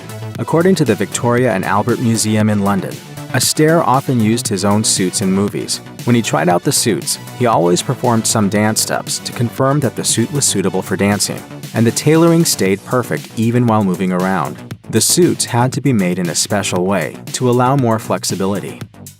Fred Astaire crossed paths with the Beatles on several occasions throughout his life. When the group was selecting the celebrities who would be portrayed on their legendary Sgt. Pepper's Lonely Hearts Club Band cover in 1967, they thought of dancing icon Astaire. The idea was to use paper cutouts of a crowd of famous people who would surround the band, photographed by Michael Cooper. Astaire was reportedly excited to participate. John Lennon and Fred Astaire later met in summer of 1971, when Lennon and Yoko Ono moved to New York. Neighbors at the famous St. Regis Hotel in Manhattan, Astaire knocked on Lennon's door and greeted the musician. Soon, they were working on Ono and Lennon's autobiographical movie, Imagine, with Astaire agreeing to play a small part. He played himself. When Paul McCartney published an album of his American classical songs, he mentioned his admiration for Fred Astaire. As McCartney told Lawrence Juber in the One Track Mind podcast, he always wanted jackets as Astaire had, smooth and straight. But more than his dressing style, he loved Astaire's singing approach, and he tried to imitate it when they recorded Sgt. Pepper's Lonely Hearts Club Band. Although Fred Astaire was quite small and very slender, his hands were unusually big. As described in Fred Astaire, his thinness was usually hidden under suits and jackets, always on the verge of revealing how small-scaled Astaire actually was. But the hands, that was another story. Compact palms with bulky fingers, like the hands of a physical worker. The disproportionately lengthy thumb didn't fit the rest of the hand, and the overall look was drastically different from the elegant hands of ballet dancers. He told fellow dancer Leslie Caron, "My hands are huge. Look at them. In ballet, you need to hold your hands so gracefully, and my hands are so big that I would look ridiculous." To cover this imperfection, he learned how to hide his hands in photo shoots, as well as when dancing. The latter was trickier, since he used the whole body while dancing, including his hands, but he still managed to find a solution. He shortened and narrowed the hand by bending his middle finger while covering the fourth finger with it, which made his hands look smaller. He did pay special attention to hand gestures specifically, rehearsing even minor actions, such as putting his hand in a pocket. It's no secret that dance choreographies resemble the intricate pattern of martial arts techniques. Jackie Chan, the legend of on-screen kung fu fighting, knew where to look for inspiration. He told the New York Post that Fred Astaire is one of his heroes, along with Charlie Chaplin, Gene Kelly, and others. The silent veterans amaze me with what they are willing to do in an era where special effects were unknown. They really did all the stunts themselves. Kelly and Astaire, on the other hand, impressed me with their timing and rhythm. They influenced me a great deal in my action choreography, especially in the use of impromptu on-the-set articles and objects. According to Metal Floss, critics often correlate Chan's movie performances with the ones of the famous dancers, and Chan confirmed this on many occasions, claiming he, quote, totally copied from Gene Kelly and Fred Astaire. But it wasn't just choreography. Chan learned a great deal about framing and filming movement from Astaire's dance films. He has claimed to choreograph his fighting scenes with a scene of Astaire dancing with a chair in his mind, and he looks up to his impeccable timing when creating comic sequences. When Mikhail Baryshnikov presented the American Film Institute's Life Achievement Award to Astaire in 1981, he revealed the truth about how others perceive Astaire. It's no secret, we hate him. He gives us complexes because he's too perfect. Baryshnikov wasn't the only dance icon who publicly praised Astaire for his brilliance. Astaire inspired generations and generations of dancers. Margot Fontaine adored the ease of Astaire's dancing, which seemed, quote, more natural than breathing. And George Balanchine explained how rare a talent like Astaire is. He is like Bach, who in his time had a great concentration of ability, essence, and knowledge. Astaire has that same concentration of genius. There is so much of the dance in him that it has been distilled. Jerome Robbins, who included footage of Astaire and Rita Hayworth in his ballet I'm Old-Fashioned in 1983, also included Astaire as one of his biggest influences. Even Rudolf Nureyev himself admired Astaire, performing a tap piece in homage to Astaire in The Muppet Show. And Merce Cunningham told New York Magazine that it was Astaire's movies which inspired him to first take dance lessons. When Cunningham presented Astaire with the Capizio Award in 1987, he commended the unique character he had while dancing, the sheer pleasure of his dancing, a quality that makes us lose track of mental gymnastics. It gives the mind a rest, and the spirit a big boost. Still, despite the accolades, Astaire expressed to Dick Cavett a complicated relationship with his own work. I don't like watching myself. I don't know why. You always wish you had done something better. Fred Astaire was fit and active in later life as well, never giving up on his love of movement. He loved skateboarding, a hobby he started when he was more than 70 years old. And of course, he never stopped dancing.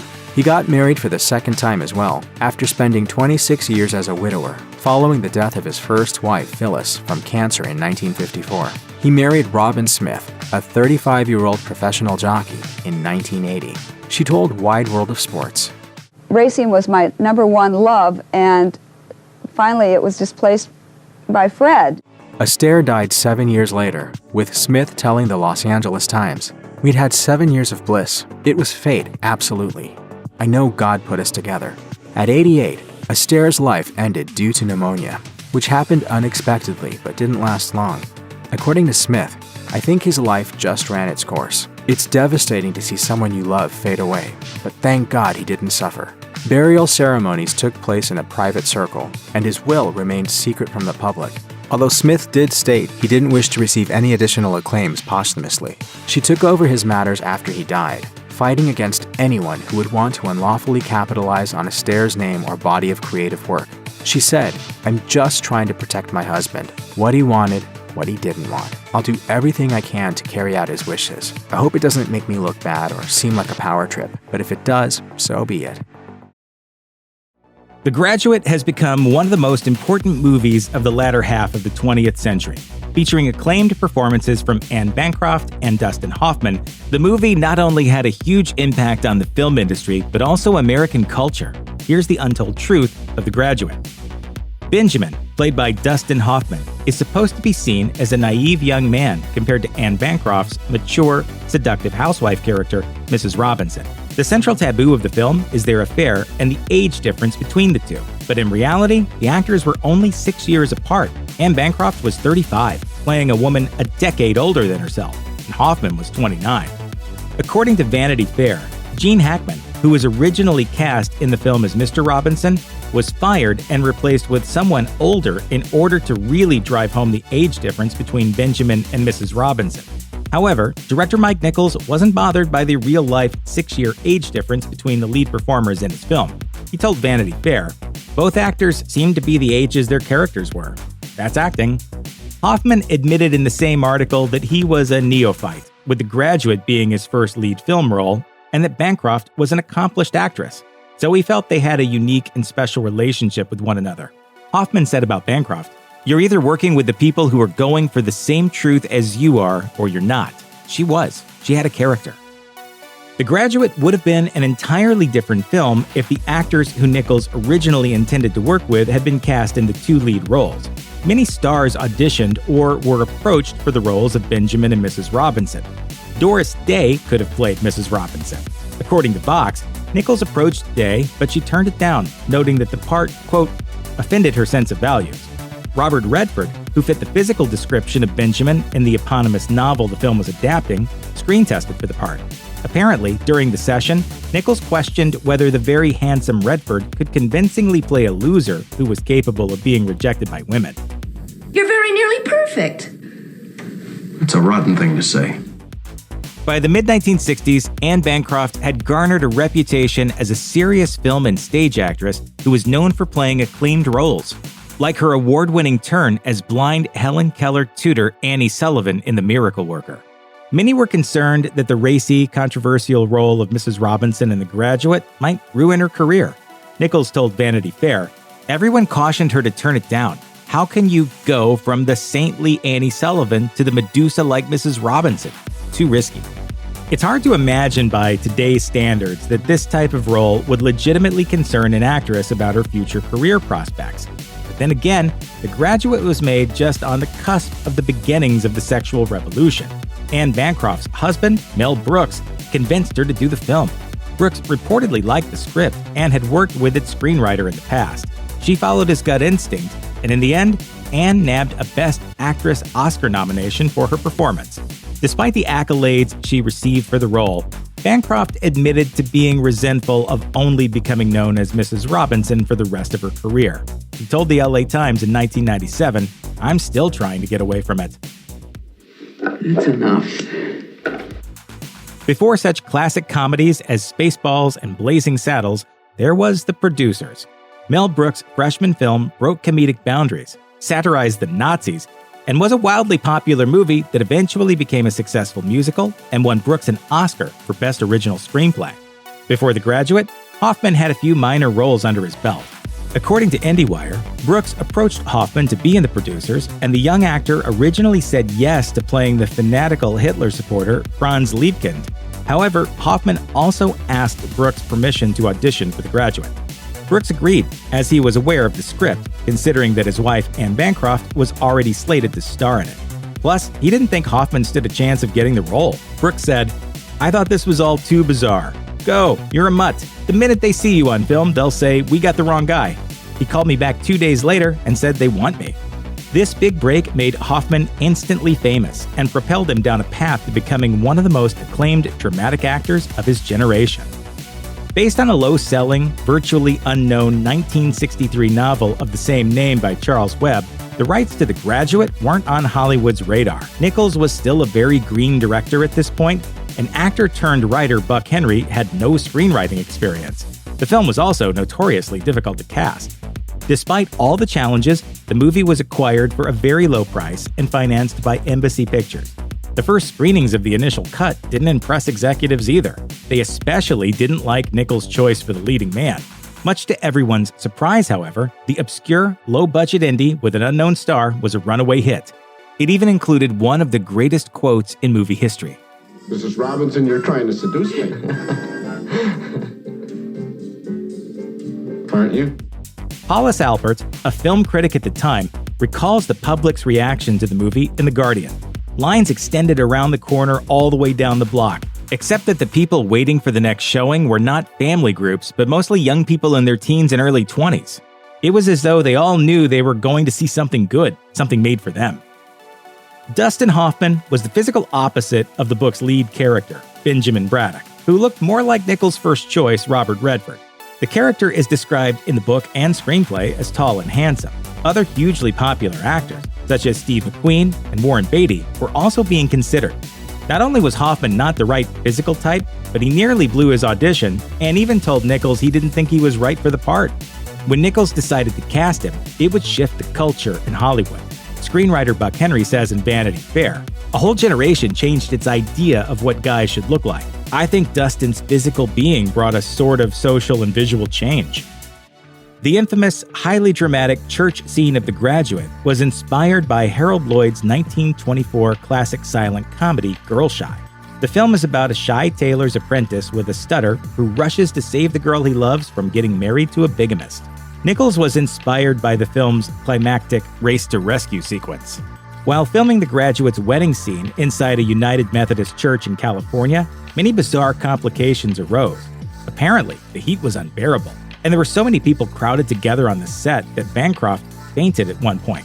According to the Inland Valley Daily Bulletin, Hoffman nearly passed out as well. But the strangest moment came when Hoffman's character is banging on the balcony glass to get Elaine's attention, who was about to get married below him. He and the cast and crew nearly got thrown out of the church by the pastor, Donald Woods. Hoffman says in an interview included in the 2015 DVD release, "In the middle of a take, I hear screaming, and it's the Reverend, and he's screaming, 'Stop, stop, everybody out, that's it, everybody out.'" Apparently, the glass window Hoffman had been banging on was precious and irreplaceable, which is why Hoffman taps on the window with his palms instead of banging with his fists in the final cut. Much like the 1960s shook up American socio-political culture, The Graduate was the very definition of a late 60s film. Controversial, at times taboo, breaking from convention, and grappling with themes such as youth disillusionment and questioning societal norms.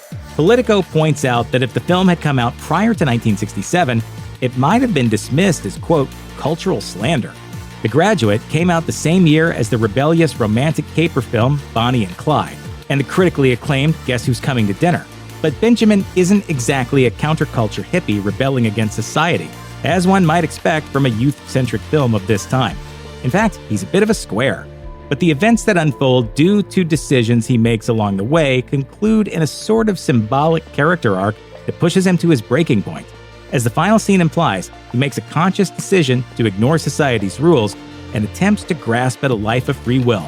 As film historian Mark Harris states in Smithsonian Magazine's 50-year anniversary review, before The Graduate was released, the studios believed, quote, everything should appeal to everyone. After dissecting what made the film so successful, executives came to the realization that almost half their paying audience was under 24. Why does The Graduate still resonate so strongly with movie audiences to this day? It may be that its themes of questioning institutions, including marriage, higher education, and the capitalist model, are all too applicable now. Inside Higher Ed makes the argument that the film is, quote, an emblem of youth alienation in post-war America. After all, one of the most memorable exchanges of dialogue is when a family friend of Benjamin's parents gives him a simple word of advice that concerns his future. Just one word. Yes, sir. Are you listening? Yes, I am. Plastics. It's a not-so-subtle allegory of the generational gap and the growing distaste for consumer culture and entering the adult world. Reviews in 1967, like one by New York Times critic Bosley Crowther, praised the film, calling it one of the best serio-comic social satires we've had from Hollywood. Walking the line between tragic comedy and political satire may have put the film a bit ahead of its time, seeming more novel to its audience than it would today. But history repeats itself, and the themes of The Graduate certainly still hold significance in the 2020s. Nichols approached Paul Simon to write 3 original songs for the film. However, one track that wasn't meant for the film made the cut. Originally, the first line to the famous Mrs. Robinson tune was, "Here's to you, Mrs. Roosevelt." In a Variety article, Nichols reminisces on the song's conception. He said that Simon told him, "It's a song about times past, about Mrs. Eleanor Roosevelt and Joe DiMaggio and stuff."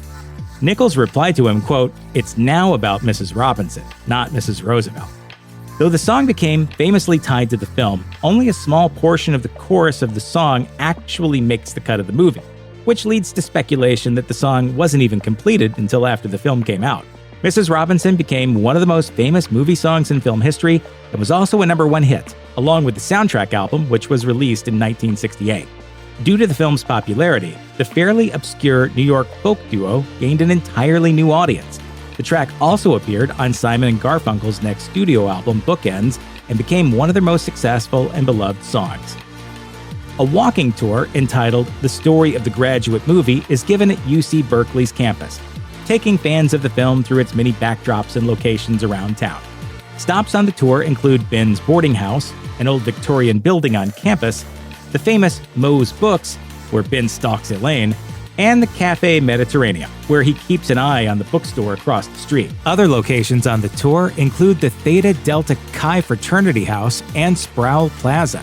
The tour is guided by former Berkeley Historical Society president Steve Bienekoff. He spoke to the Arizona Republic about the tours and why they're so popular, saying, "I think people are interested in seeing places from history, even fictional history.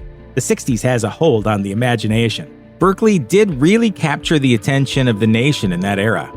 The same can be said of The Graduate, as the film continues to reverberate through popular culture and capture the attention of viewers today as much as it did in 1967. Sharon Tate is better known for how she died than how she lived. In 1969, she was one of 5 people killed by members of Charles Manson's family cult, an event reimagined in the 2019 film Once Upon a Time in Hollywood. So let's dig deeper into the little-known truth about Sharon Tate.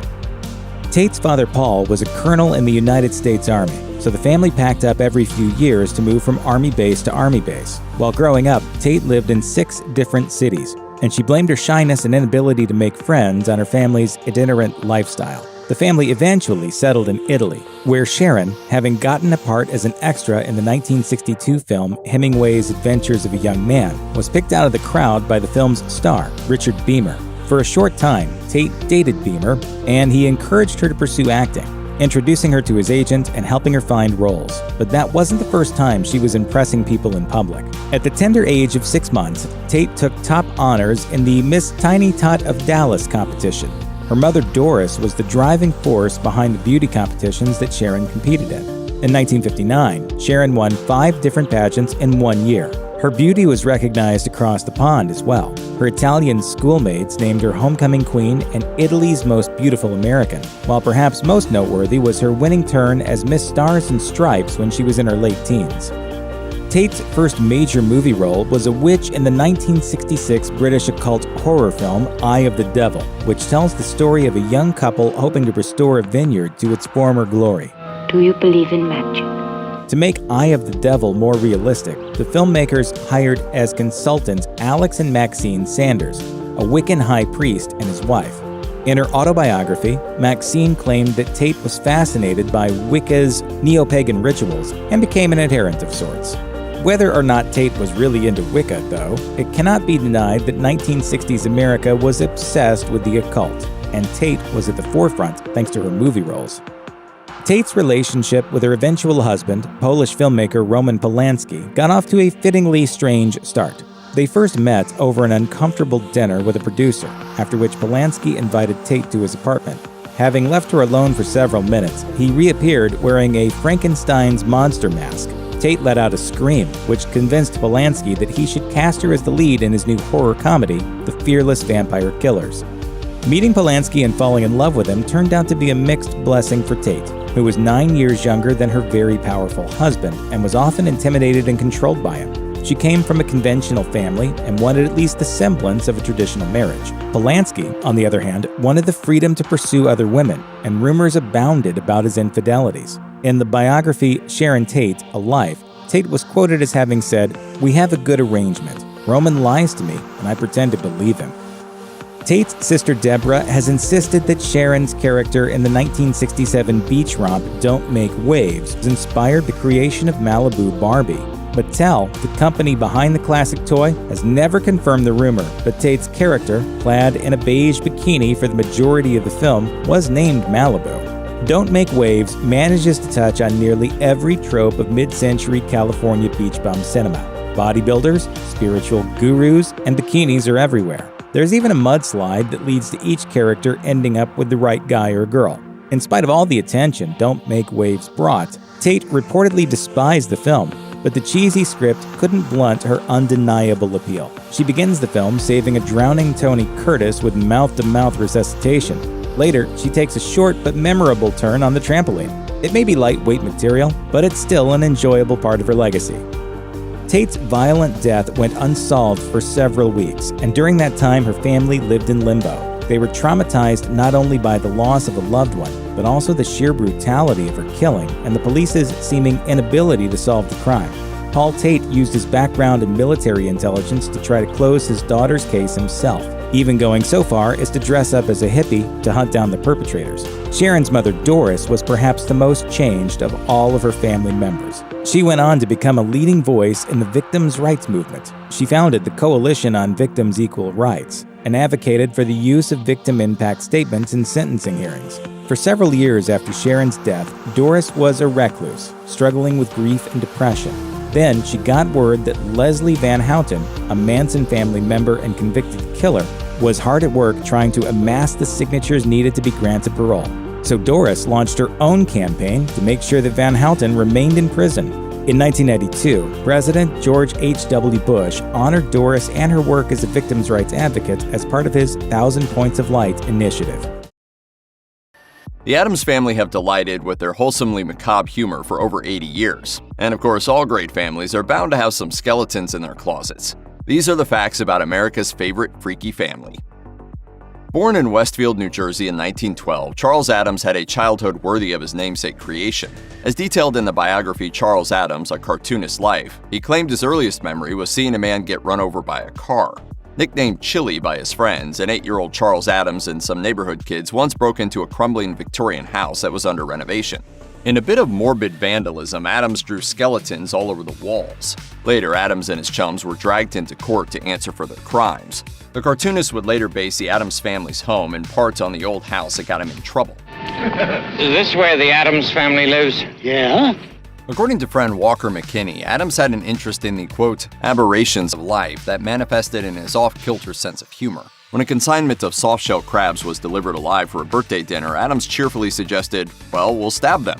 However, when the hostess arrived at the more humane alternative of gassing the crustaceans in the oven, the artist reportedly deadpanned, what a pity.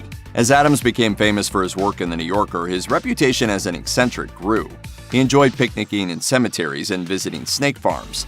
Addams also reveled in telling reporters about the gifts he received from fans, such as a gilded skull, a human thigh bone, and a frozen beef heart in a box. By 1942, Charles Addams had earned a reputation as a skilled artist with a wicked wit thanks to his New Yorker cartoons. Yet his life was about to change forever. Addams was drafted to serve in World War II, and around the same time, he fell in love with a young woman who had more than a passing resemblance to one of his creations. As detailed by biographer Linda H. Davis, Barbara Jean Day was a slender, pale-skinned beauty with black hair. A dead ringer for Addams' witch-woman character, who would later become Morticia, Day was known for her sweet nature and willingness to do anything on a dare. She and Addams married in 1943, but their union ended 8 years later when Addams refused to adopt a child. Heartbroken, Day left Addams for another man. Addams' second wife, Barbara Barb, also had a striking resemblance to Morticia. A practicing lawyer with a fiery temper, Barb was prone to fits of rage during which she would destroy Addams' possessions and clothing. On occasion, she would become physically abusive, burning the cartoonist with lit cigarettes and striking him over the head with a stiletto heel. Although their marriage lasted only 2 years, the consequences haunted Addams for the rest of his life. Barb convinced Addams to sign away the rights to much of his work and, as documented by the New York Times, wound up in control of the Addams Family TV and movie franchises.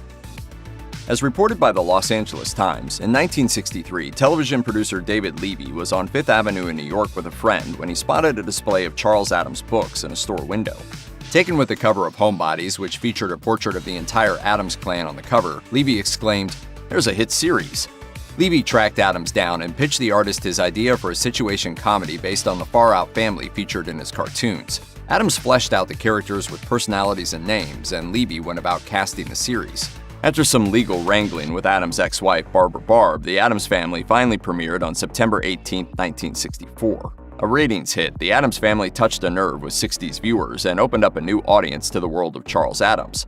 Although Addams enjoyed the show, he was somewhat disappointed that TV had blunted his character's sharper edges. Watch!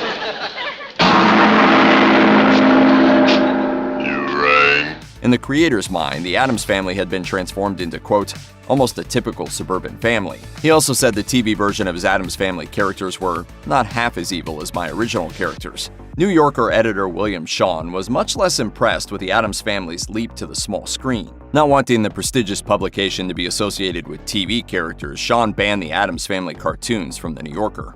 The Addams brood finally returned to the magazine's pages in 1987 upon Shawn's retirement.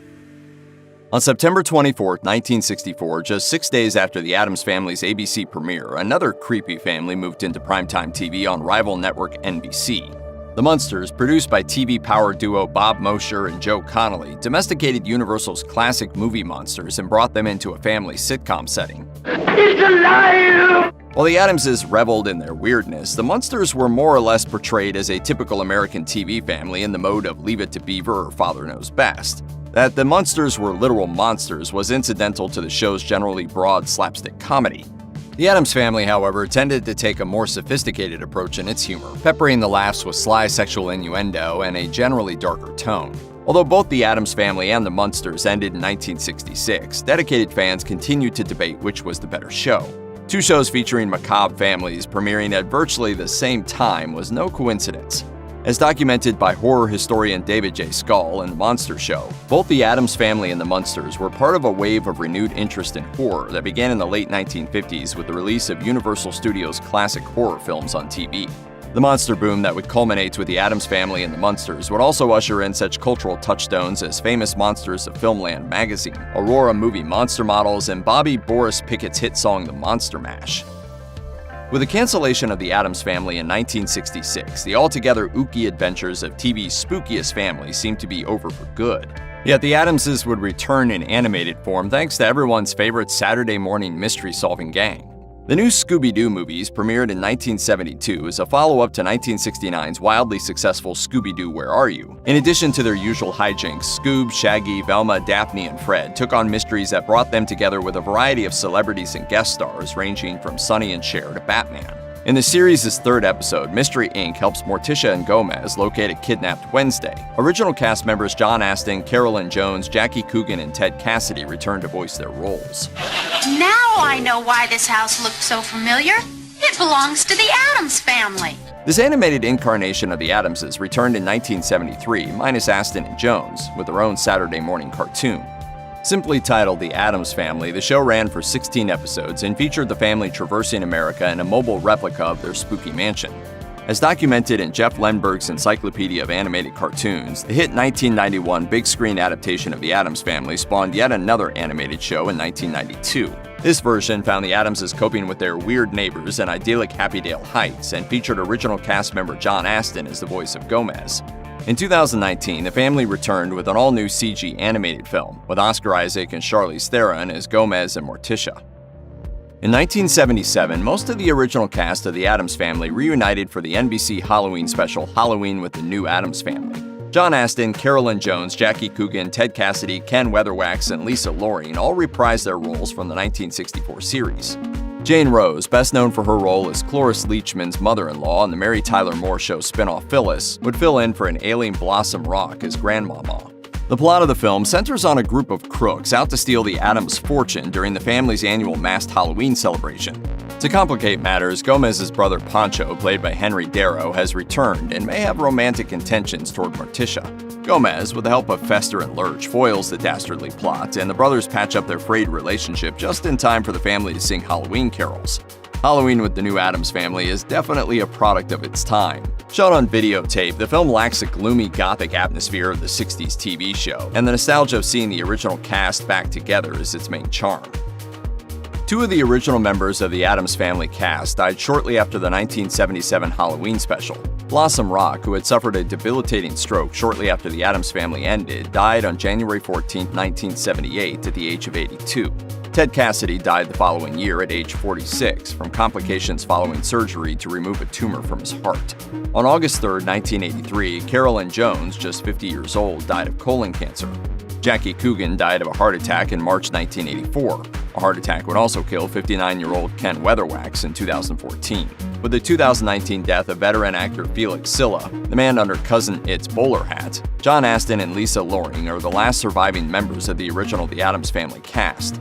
Baltimore-born Astin, now in his 90s, remains active with occasional TV and voiceover work. Currently, Astin teaches acting at Johns Hopkins University, where he serves as theater program director and Homewood Professor of the Arts. As detailed by People, Loring, who played Little Wednesday Addams, went on to originate the role of Cricket Montgomery on the soap As the World Turns. Following a failed marriage to adult film star Paul Siderman, Loring descended into drug abuse. She beat addiction in the 1990s and is now a popular guest at fan conventions and autograph shows.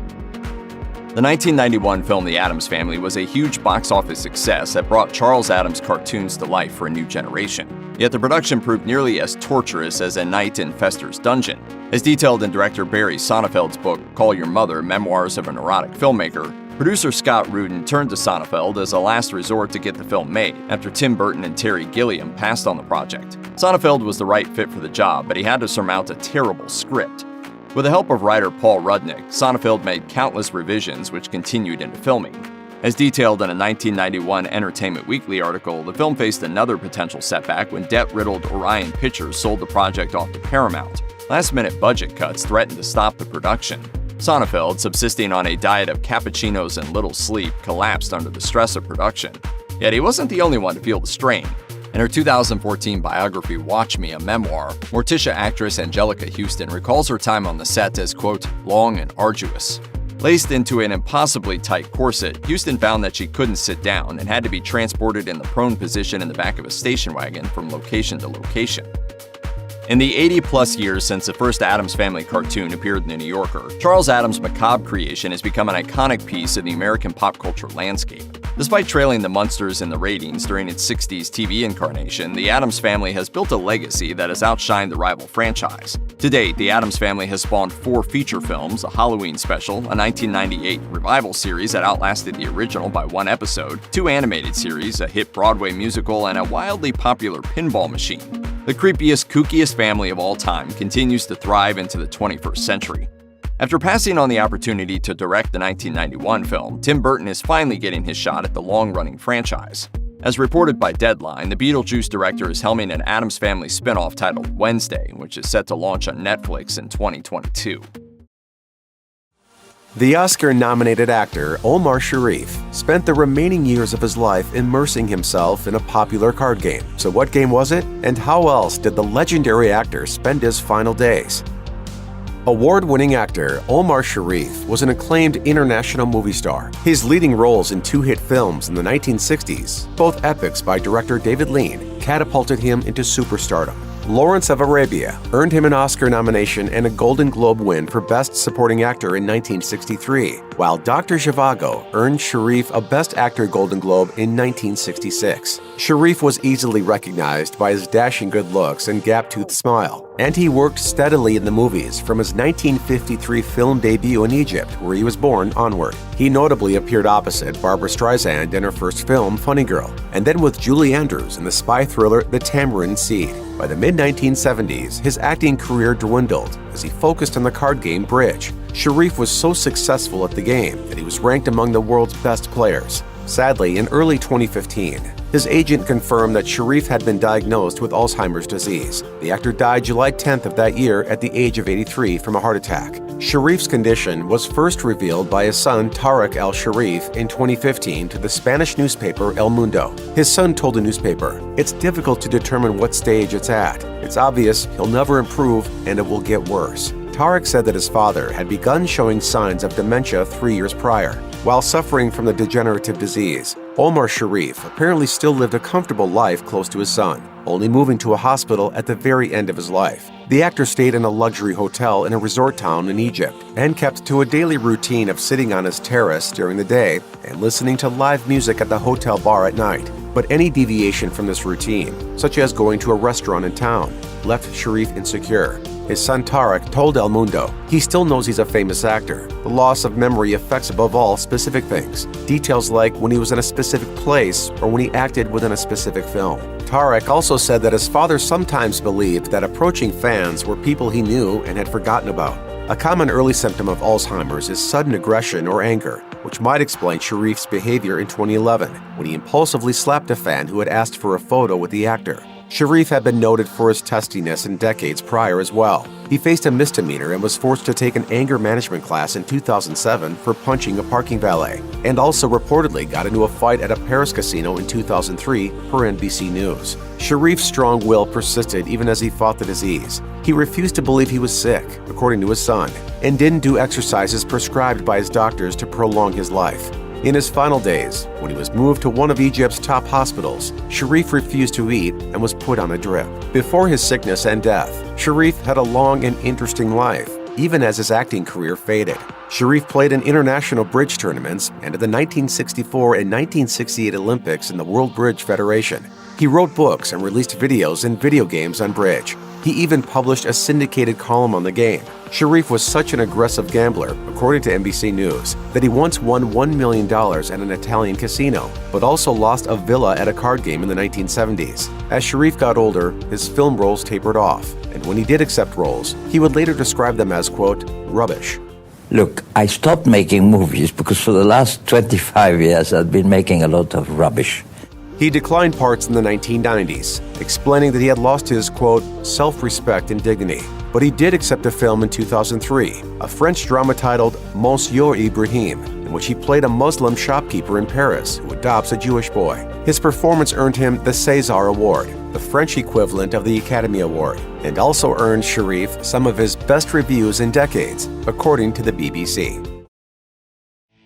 Christopher Plummer was an Academy Award-winning actor with a long and storied career, but while he was best known for playing Captain Von Trapp in The Sound of Music, there was much more to the Canadian-born star. This is the untold truth of Christopher Plummer. Christopher Plummer's grand stage presence might give the impression that he was from the sort of family that got dressed up for dinner and had entire rooms of their home dedicated to entertaining, and he absolutely was. According to the Washington Post, Plummer's family was established by John Abbott, a lawyer and Canadian Prime Minister who was given a knighthood in 1892. Plummer was born just a few decades later on December 13, 1929, and was always frank about the advantages he had as a child. He credited his love of theater to the many evenings his family would spend reading aloud to one another. Since his love of theater was deep, Plummer was initially dismissive of film acting, writing in his memoir, "I harbored the old-fashioned stage actor's snobism toward movie making." Furthermore, Plummer's upbringing was the sort that made him consider a career as a classical pianist first. He would later tell Vanity Fair that he thought acting was very similar to playing classical music, since, quote, you make your own symphony out of words. Christopher Plummer once described his family as belonging to the, quote, fading social aristocracy, but his early life wasn't entirely consumed with playing tennis and learning the piano, even though both were part of it. Plummer's parents split not long after he was born, and his father had nothing to do with him until he was a teenager. In fact, Plummer never even met his father until he was 17, when his father showed up at a play he was in. Plummer later recalled that he and his father would meet a few more times throughout his life, but the actor also admitted to never having any kind of relationship with his dad. Plummer also remembered that while his teachers called him gifted, he had somewhat of a rebellious side.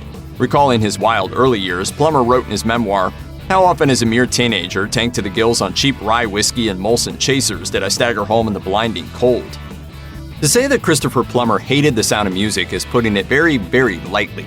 According to the New York Times, he wasn't even fond of referring to the film by the proper name, and instead called it The Sound of Mucus. In an interview with the Irish Times, Plummer explained why he loathed the film he's best remembered for. Because it was so awful and sentimental and gooey.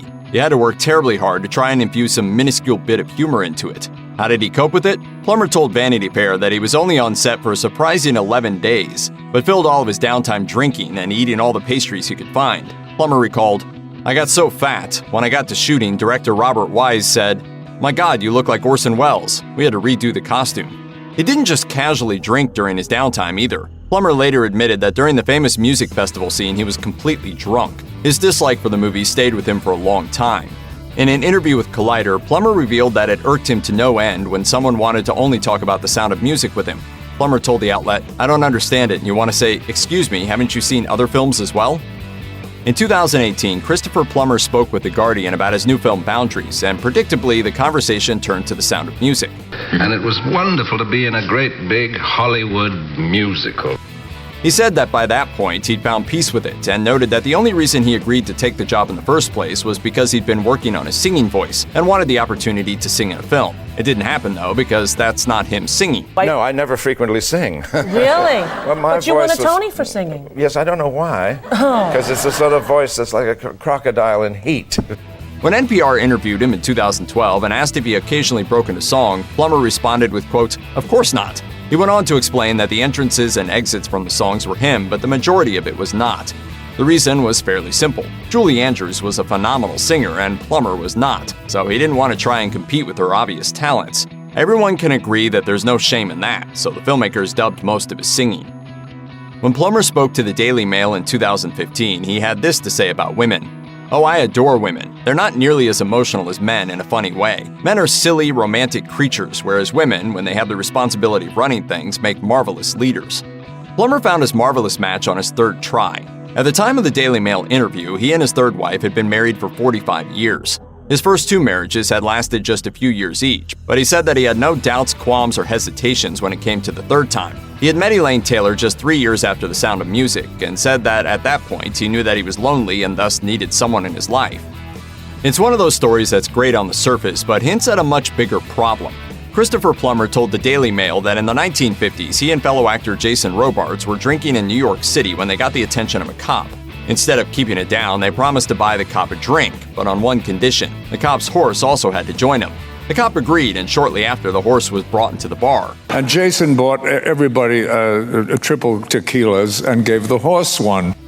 In interviews, Plummer said those days were long past him and was candid about his struggles with alcohol. When he met his third wife, Elaine, he said, "I thought I was devastatingly attractive when I was drunk, but Elaine soon dissuaded me of that notion."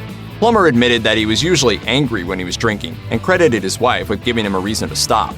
When he accepted his Oscar for Best Supporting Actor in 2012, Plummer spoke about how Elaine's insistence that he stop drinking saved his life, telling the audience, "I was really going downhill. Thank God for that, as far as I'm concerned." Christopher Plummer's admiration for his daughter Amanda is clear. In describing his daughter to The Guardian, Plummer had this to say, "She has that inner madness and fire that she lets fly. Where she unleashes that power from, I don't know, but it's quite natural to her and rather frightening." However, that's not to say Plummer and his daughter always had a close or easy relationship. In fact, Plummer was very much absent throughout much of his daughter's life, kind of like his own dad. Amanda Plummer was the product of his first marriage to Tammy Grimes, and she was raised mostly by her mother in the US, while her father remained largely in Europe.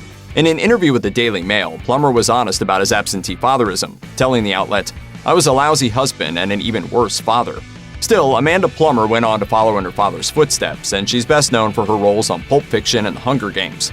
Fortunately for both her and her father, they did make up for lost time. By 2015, Christopher Plummer was able to describe them as having, quote, "a nice relationship." When Bethesda announced the release of the video game The Elder Scrolls V Skyrim, they had no idea what a juggernaut they were going to have. According to Digital Trends, it's impossible to say just how many copies have been sold, but in 2021, it was still sitting comfortably at number 16 in Digital Trends' best-selling games of all time. When the voice cast was announced way back in 2011, Christopher Plummer headlined as the voice of Greybeard's Ongir.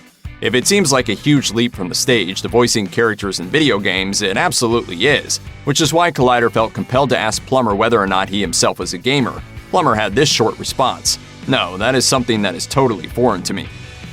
These days, it's often not enough to watch and enjoy a film. Many want to pull back the curtain and find out how it all comes together. That extends to actors too, and learning all about the weird ways they get into character.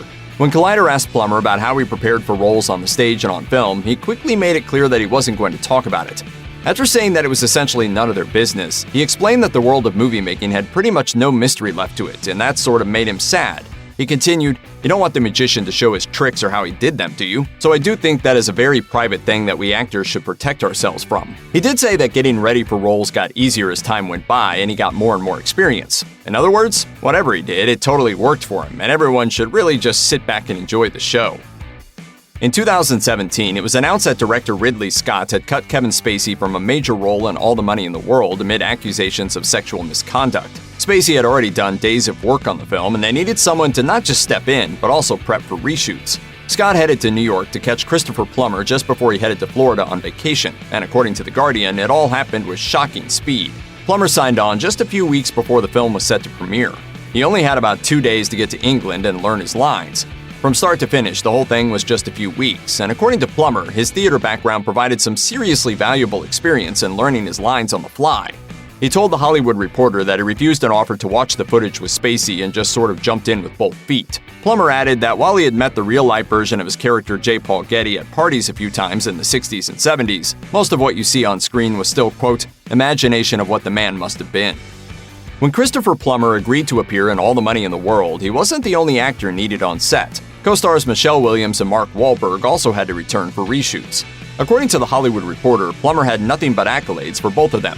He was a, quote, enormous fan of Williams' work and lauded Wahlberg as being, quote, so good.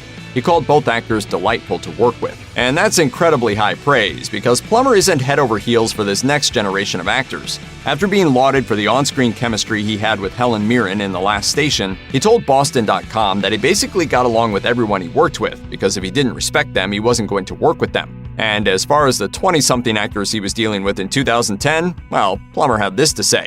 They are a problematic bunch. These young actors are not trained enough. They jump into television and want to be stars without doing any work. Since Jayne Mansfield's death in a horrible car accident, she's become the focus of ghoulish obsession. Was she actually decapitated? And how did the Church of Satan fit in? Keep watching to find out.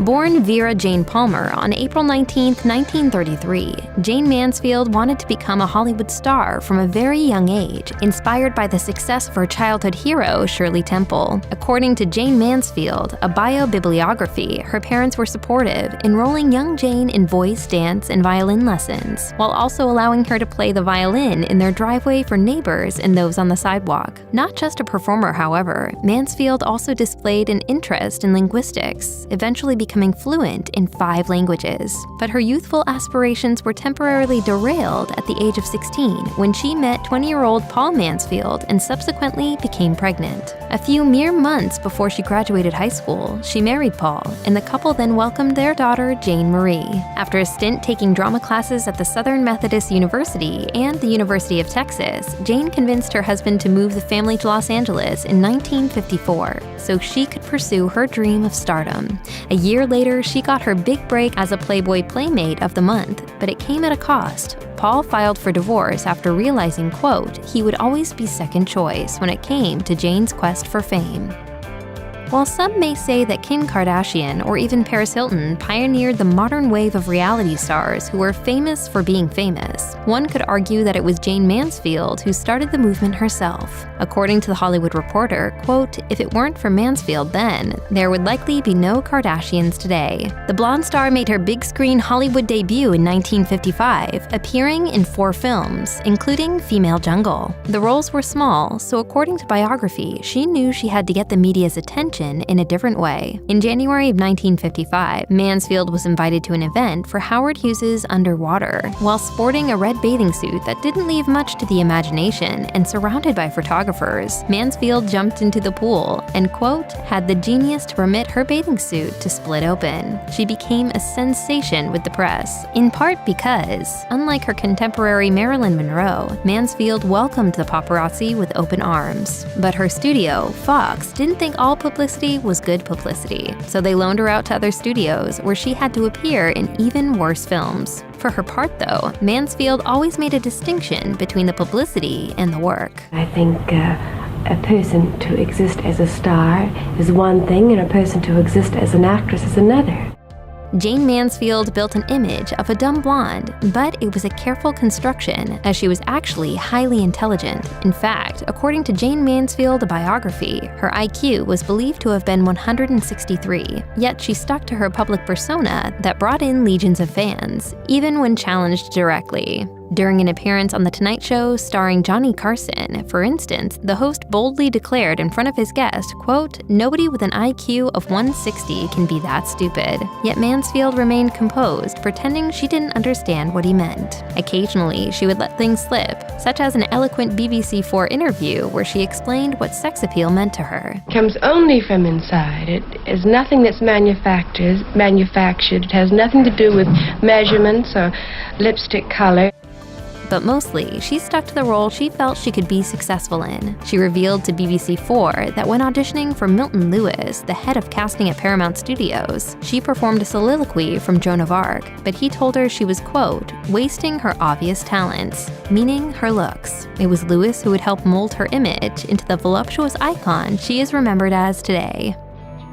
Jayne Mansfield will forever be remembered for her now legendary photo standing next to Sophia Loren, who is giving what appears to be the most judgmental side-eye in existence aimed at the sultry blonde's cleavage. As the story goes, Loren was invited to a dinner at Romanoff's restaurant in Beverly Hills. She wrote in her memoirs, "Mansfield came right for my table. She knew everyone was watching. I'm staring at her nipples because I'm afraid they are about to come onto my plate. In my face you can see the fear. I'm so frightened that everything in her dress is going to blow, boom, and spill all over the table." According to Vanity Fair, the spectacle was allegedly responsible for Loren's disdain of Hollywood. Yet, as the years went on, Loren wished the moment would stay in the past, particularly after Mansfield's untimely death in 1967. She told Entertainment Weekly that whenever she's asked to sign an autograph for the photo, she refuses, quote, out of respect for Jayne Mansfield. For her own part, Mansfield always maintained that she never enjoyed such showy publicity, as she told CBC in the early 60s. As far as actually enjoying it, I don't think anyone actually enjoys it.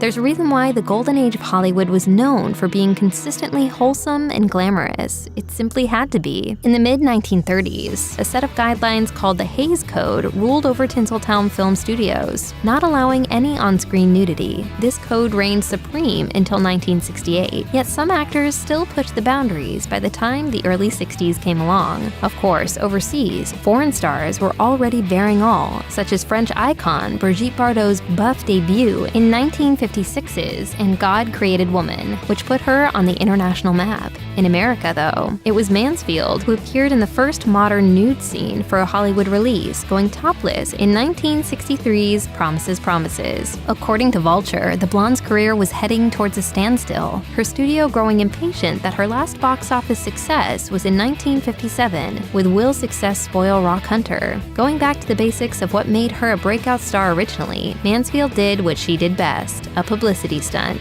But it backfired. Promises, Promises was a critical failure, leading only to more offers to do skin flicks. And it was also a nerve-wracking experience for Mansfield herself, who, according to Here They Are Jayne Mansfield, allegedly drank, quote, a magnum of champagne so she could get the courage to bear it all on camera.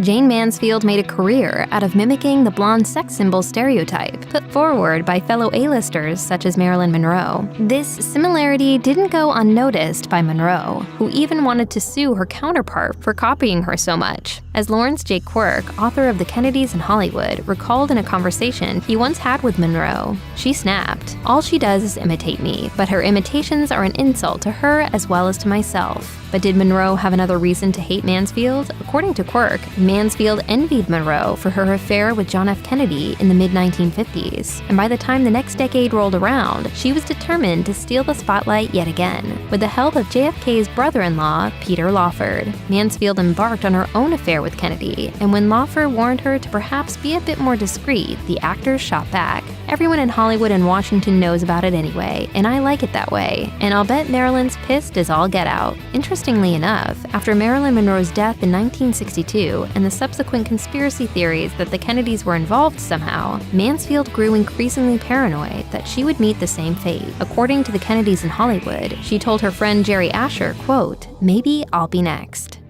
Jayne Mansfield understood that to make it in Hollywood, she had to craft a totally manufactured version of herself to stand out in the sea of wannabe A-listers. According to biography, she, quote, made pink her trademark color, and even went as far as to ensure that she would be seen in her pink car, decked out in pink clothing. However, her biggest commitment to her bubblegum lifestyle was her house, dubbed the Pink Palace. In 1958, the newly married Mansfield and Mickey Hargitay bought a mansion on Sunset Boulevard, which consisted of 25 rooms and 11 bathrooms that its new owners then repainted in pink. Mansfield also ensured that the outside would fully represent her as well, making a stone wall that encompassed the compound also in her trademark color. She also decorated her house with Cupid motifs throughout, saying, "All my life, I've dreamed of a place full of Cupids and angels and hearts." Perhaps the most elaborate add-on of the Pink Palace was the swimming pool, which Tate built himself into a heart shape, installing on the bottom a gold mosaic which read, "I love you, Jayne."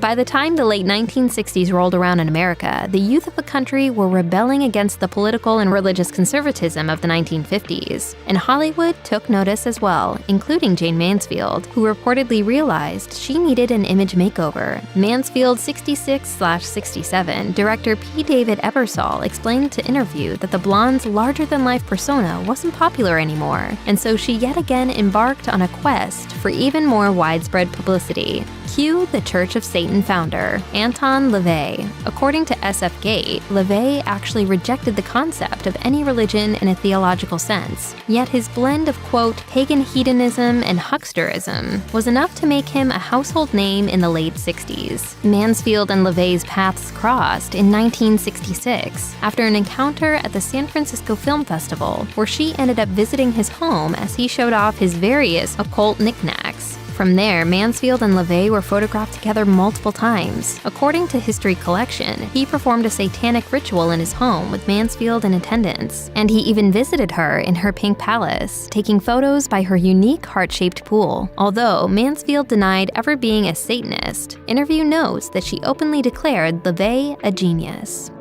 Jayne Mansfield died on June 29, 1967, in a car accident on Route 90 on her way to New Orleans from Biloxi, Mississippi. Mansfield was in the car with 3 of her children, as well as her companion, Samuel S. Brody, and a driver. While her kids survived, all 3 adults died instantly when the vehicle hit a truck. After Mansfield's death made headlines, an urban legend began circulating that she was decapitated in the tragedy. But this wasn't true. Jim Roberts, a mortician at a New Orleans funeral home, told the New York Times, "Her head was attached as much as mine is. People always figured wrong about Jayne, about the way she lived and the way she died." Even in death, Mansfield couldn't escape the predatory public. Her ex-husband, Mickey Hargitay, was hounded by the press, and the car she died in has become a ghoulish tourist attraction. Jayne Mansfield was mother of 5 children, and one of her kids has successfully followed in her mother's footsteps when it comes to having an A-list Hollywood career. Mariska Hargitay, daughter of Mansfield and Mickey Hargitay, is synonymous with her Law & Order Special Victims Unit character, Olivia Benson, whom she's played since 1999. Unlike her mother, Mariska has primarily stuck to the small screen, yet her face is instantly recognizable. Having survived the car accident that took her mother's life, Mariska has said she had a, quote, relatively normal childhood. Yet, as she told Glamour in 2021, the actor has spent her life dealing with the subsequent trauma. "I've spent 54 years sort of trying to figure out what happened and why, and what am I supposed to do with it?" She told James Lipton on Inside the Actors Studio that she takes comfort in religion. I believe that there are no accidents, and I believe that God has a plan, and I have a very deep belief in God. Nevertheless, Mariska credits her mother for instilling positive values that she's taken with her into adulthood, from being a mother to her professional career. Hargitay told Closer, "She was an inspiration. She had this appetite for life." Gary Cooper will always be remembered as the ultimate movie cowboy. Although his presence on the silver screen is pretty much legendary, there's still a lot you might not know about this icon of Golden Age cinema. This is the untold truth of Gary Cooper. He might have played the rough and tough all-American cowboy in his films, but Gary Cooper's parents actually came from England. They immigrated to the United States and eventually bought a massive ranch in Montana. Born Frank James Cooper in Helena, Montana, it was on his parents' vast ranch that he learned how to ride horses, hunt, and fish.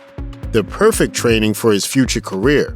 Although he and his brother were born and raised in Montana, Cooper's parents thought that the boys would benefit from having an English education, so they sent their sons abroad for their schooling. The Cooper brothers later returned home and enrolled in American schools around 1912. Due to his origins and his early education, Cooper actually spoke with an English accent for much of his childhood. Cooper originally dreamed of working in the visual arts, and he showed some promising talent in sketching and watercolor painting. Eventually, however, Cooper found that he could earn more money working in Los Angeles as a stuntman and screen extra. He later landed an agent named Nan Collins, who helped him find some real work, and it was she who suggested that Cooper change his first name from Frank to Gary. This would have seemed like an unusual move since Gary wasn't really used as a given name at the time, but it certainly worked for Cooper. Thanks to his new name and new agent, Cooper started landing some proper roles, with his big break coming in the form of a leading part in the 1926 silent film The Winning of Barbara Worth. Cooper subsequently signed a long-term contract with Paramount. Clara Bow was undoubtedly the biggest it girl of the silent film age era, so her opinion held a considerable amount of sway in Hollywood. After Bow acted alongside Gary Cooper in the 1927 film Children of Divorce, she was absolutely smitten, both with his acting and his sex appeal. Bow insisted that Cooper should be cast in her 1927 movie Wings. Although he only played a small role, it's been widely rumored that the two were lovers off the screen as well as on. Wings was a smash success and became the very first Oscar winner for Best Picture.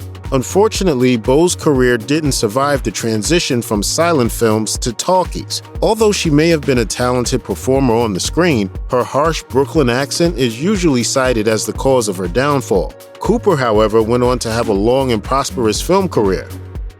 Of course, Clara Bow wasn't the last of Gary Cooper's lovers. A noted ladies' man, Cooper's list of lovers was an extensive one, including a number of actresses and co-stars, such as Marlene Dietrich, Carole Lombard, Ingrid Bergman, and Grace Kelly.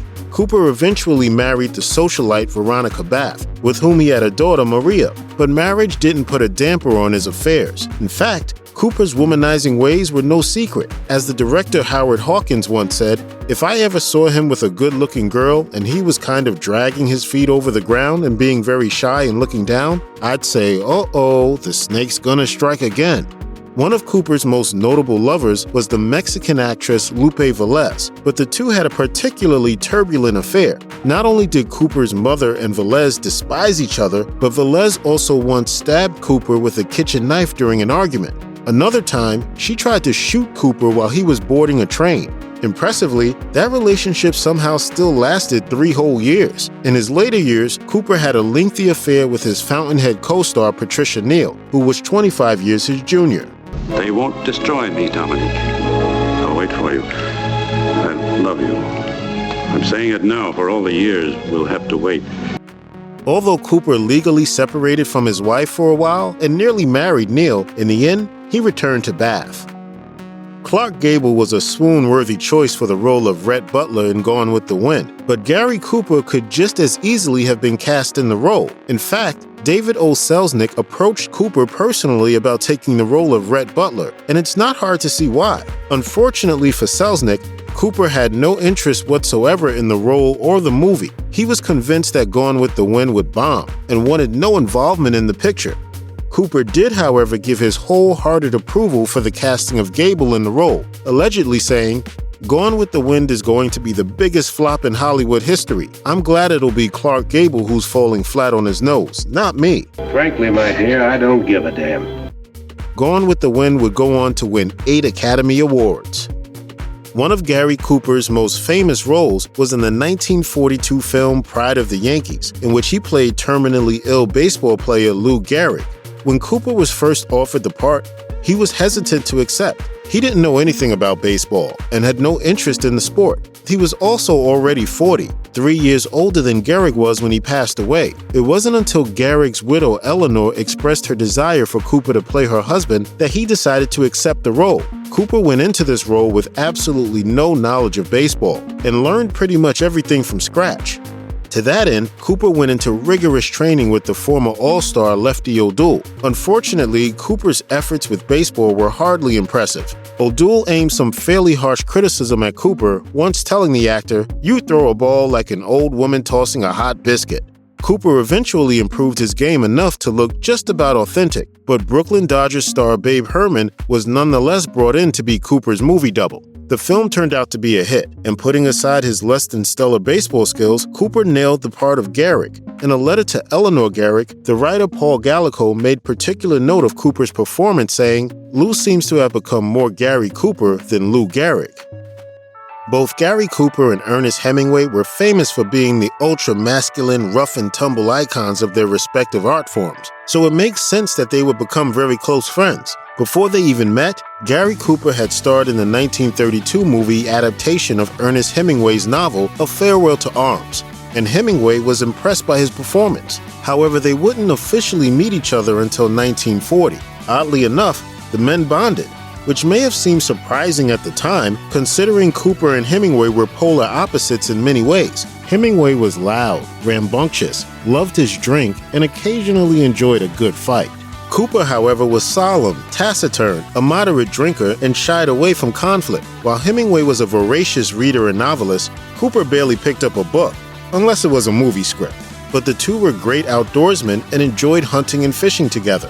When For Whom the Bell Tolls was to be made into a movie in 1943, Hemingway insisted that Cooper be cast in the lead role. Sadly, the two friends also declined together, Cooper physically and Hemingway mentally. In 1961, less than 2 months after Cooper died of cancer, Hemingway took his own life. If you or anyone you know is having suicidal thoughts, please call the National Suicide Prevention Lifeline at 1-800-273-TALK, 8255.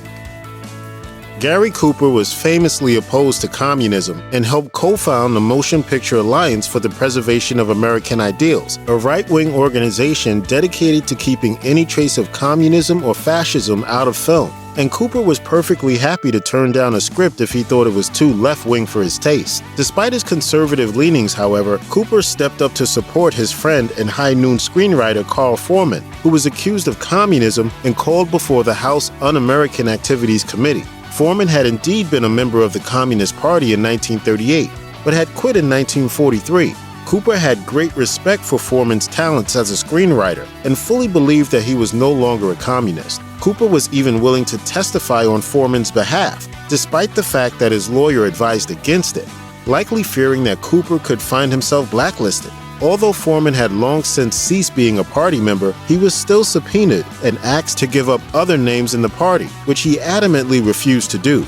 Ultimately, Foreman was blacklisted by Hollywood and eventually immigrated to England. But Cooper continued to fight for Foreman, eventually securing him an on-screen credit for High Noon and a number of other films. Although Gary Cooper's wife and daughter were both Catholic, the actor himself was Episcopalian. That changed, however, after Cooper suffered a number of setbacks and personal troubles. His affair with Patricia Neal was putting pressure on his family, and her pregnancy and subsequent abortion hardly helped things. On top of that, the actor was also suffering from a number of ulcers. In the end, the strain was becoming too much. Cooper ended his relationship with Neal and returned to his family. They took a European trip together, which coincided with a publicity tour for his latest film, High Noon. One of their stops was at the Vatican for a private audience with the Pope, and it was here that Cooper's interest in Catholicism began. It wasn't an automatic conversion, and Cooper still had lapses in his fidelity. Nonetheless, Cooper wanted to make more of an effort in his marriage. He began attending Catholic Mass with his wife and daughter, reasoning that a little religion wouldn't do him any hurt, and later decided to officially convert to Catholicism. Cooper was formally admitted into the Catholic Church in 1959. Gary Cooper is best known for playing the noble hero character, and he liked it that way. Whenever a screenwriter was concocting a new character for Cooper, Cooper would urge the writer to make sure that his character got to be the hero. The actor always said he preferred playing characters that exemplified a man's best qualities, hence his attraction to Westerns, which Cooper felt emphasized these traits particularly well. Don't try to be a hero. You don't have to be a hero, not for me. I'm not trying to be a hero. If you think I like this, you're crazy. In those movies, there was always a clear-cut good guy and bad guys, and the good guy always won. In that respect, the films were very black and white, and Cooper loved them. When asked in 1959 why he did so many Western movies, Cooper responded, "I like Westerns because the good ones are real. You feel real when you make them. We are brought close to the pioneer people by seeing the Western picture and realize that our country was and is full of people who believe in America." Cooper's daughter, Maria Cooper Janis, likewise recalled her father's love of playing the hero in his movies, saying, "He always said he wanted to make films that showed the best a man could be." Cooper's physical health began to decline significantly in 1960. He had long suffered from ulcers, but now he was afflicted by cancer. In 1960, Cooper had a prostate operation, and 5 weeks later, he had a cancerous part of his colon removed. He did his best to conceal the severity of his illness from others, but people were starting to notice Cooper's prolonged public absences, and it was obvious that something was very wrong. As much as Cooper and his family hoped the surgeries would help, the cancer soon spread to his lungs and bones. The pain was intense, and Cooper needed powerful drugs for relief. Cooper died in 1961 at the age of 60, with his wife, daughter, doctor, and family priest by his side.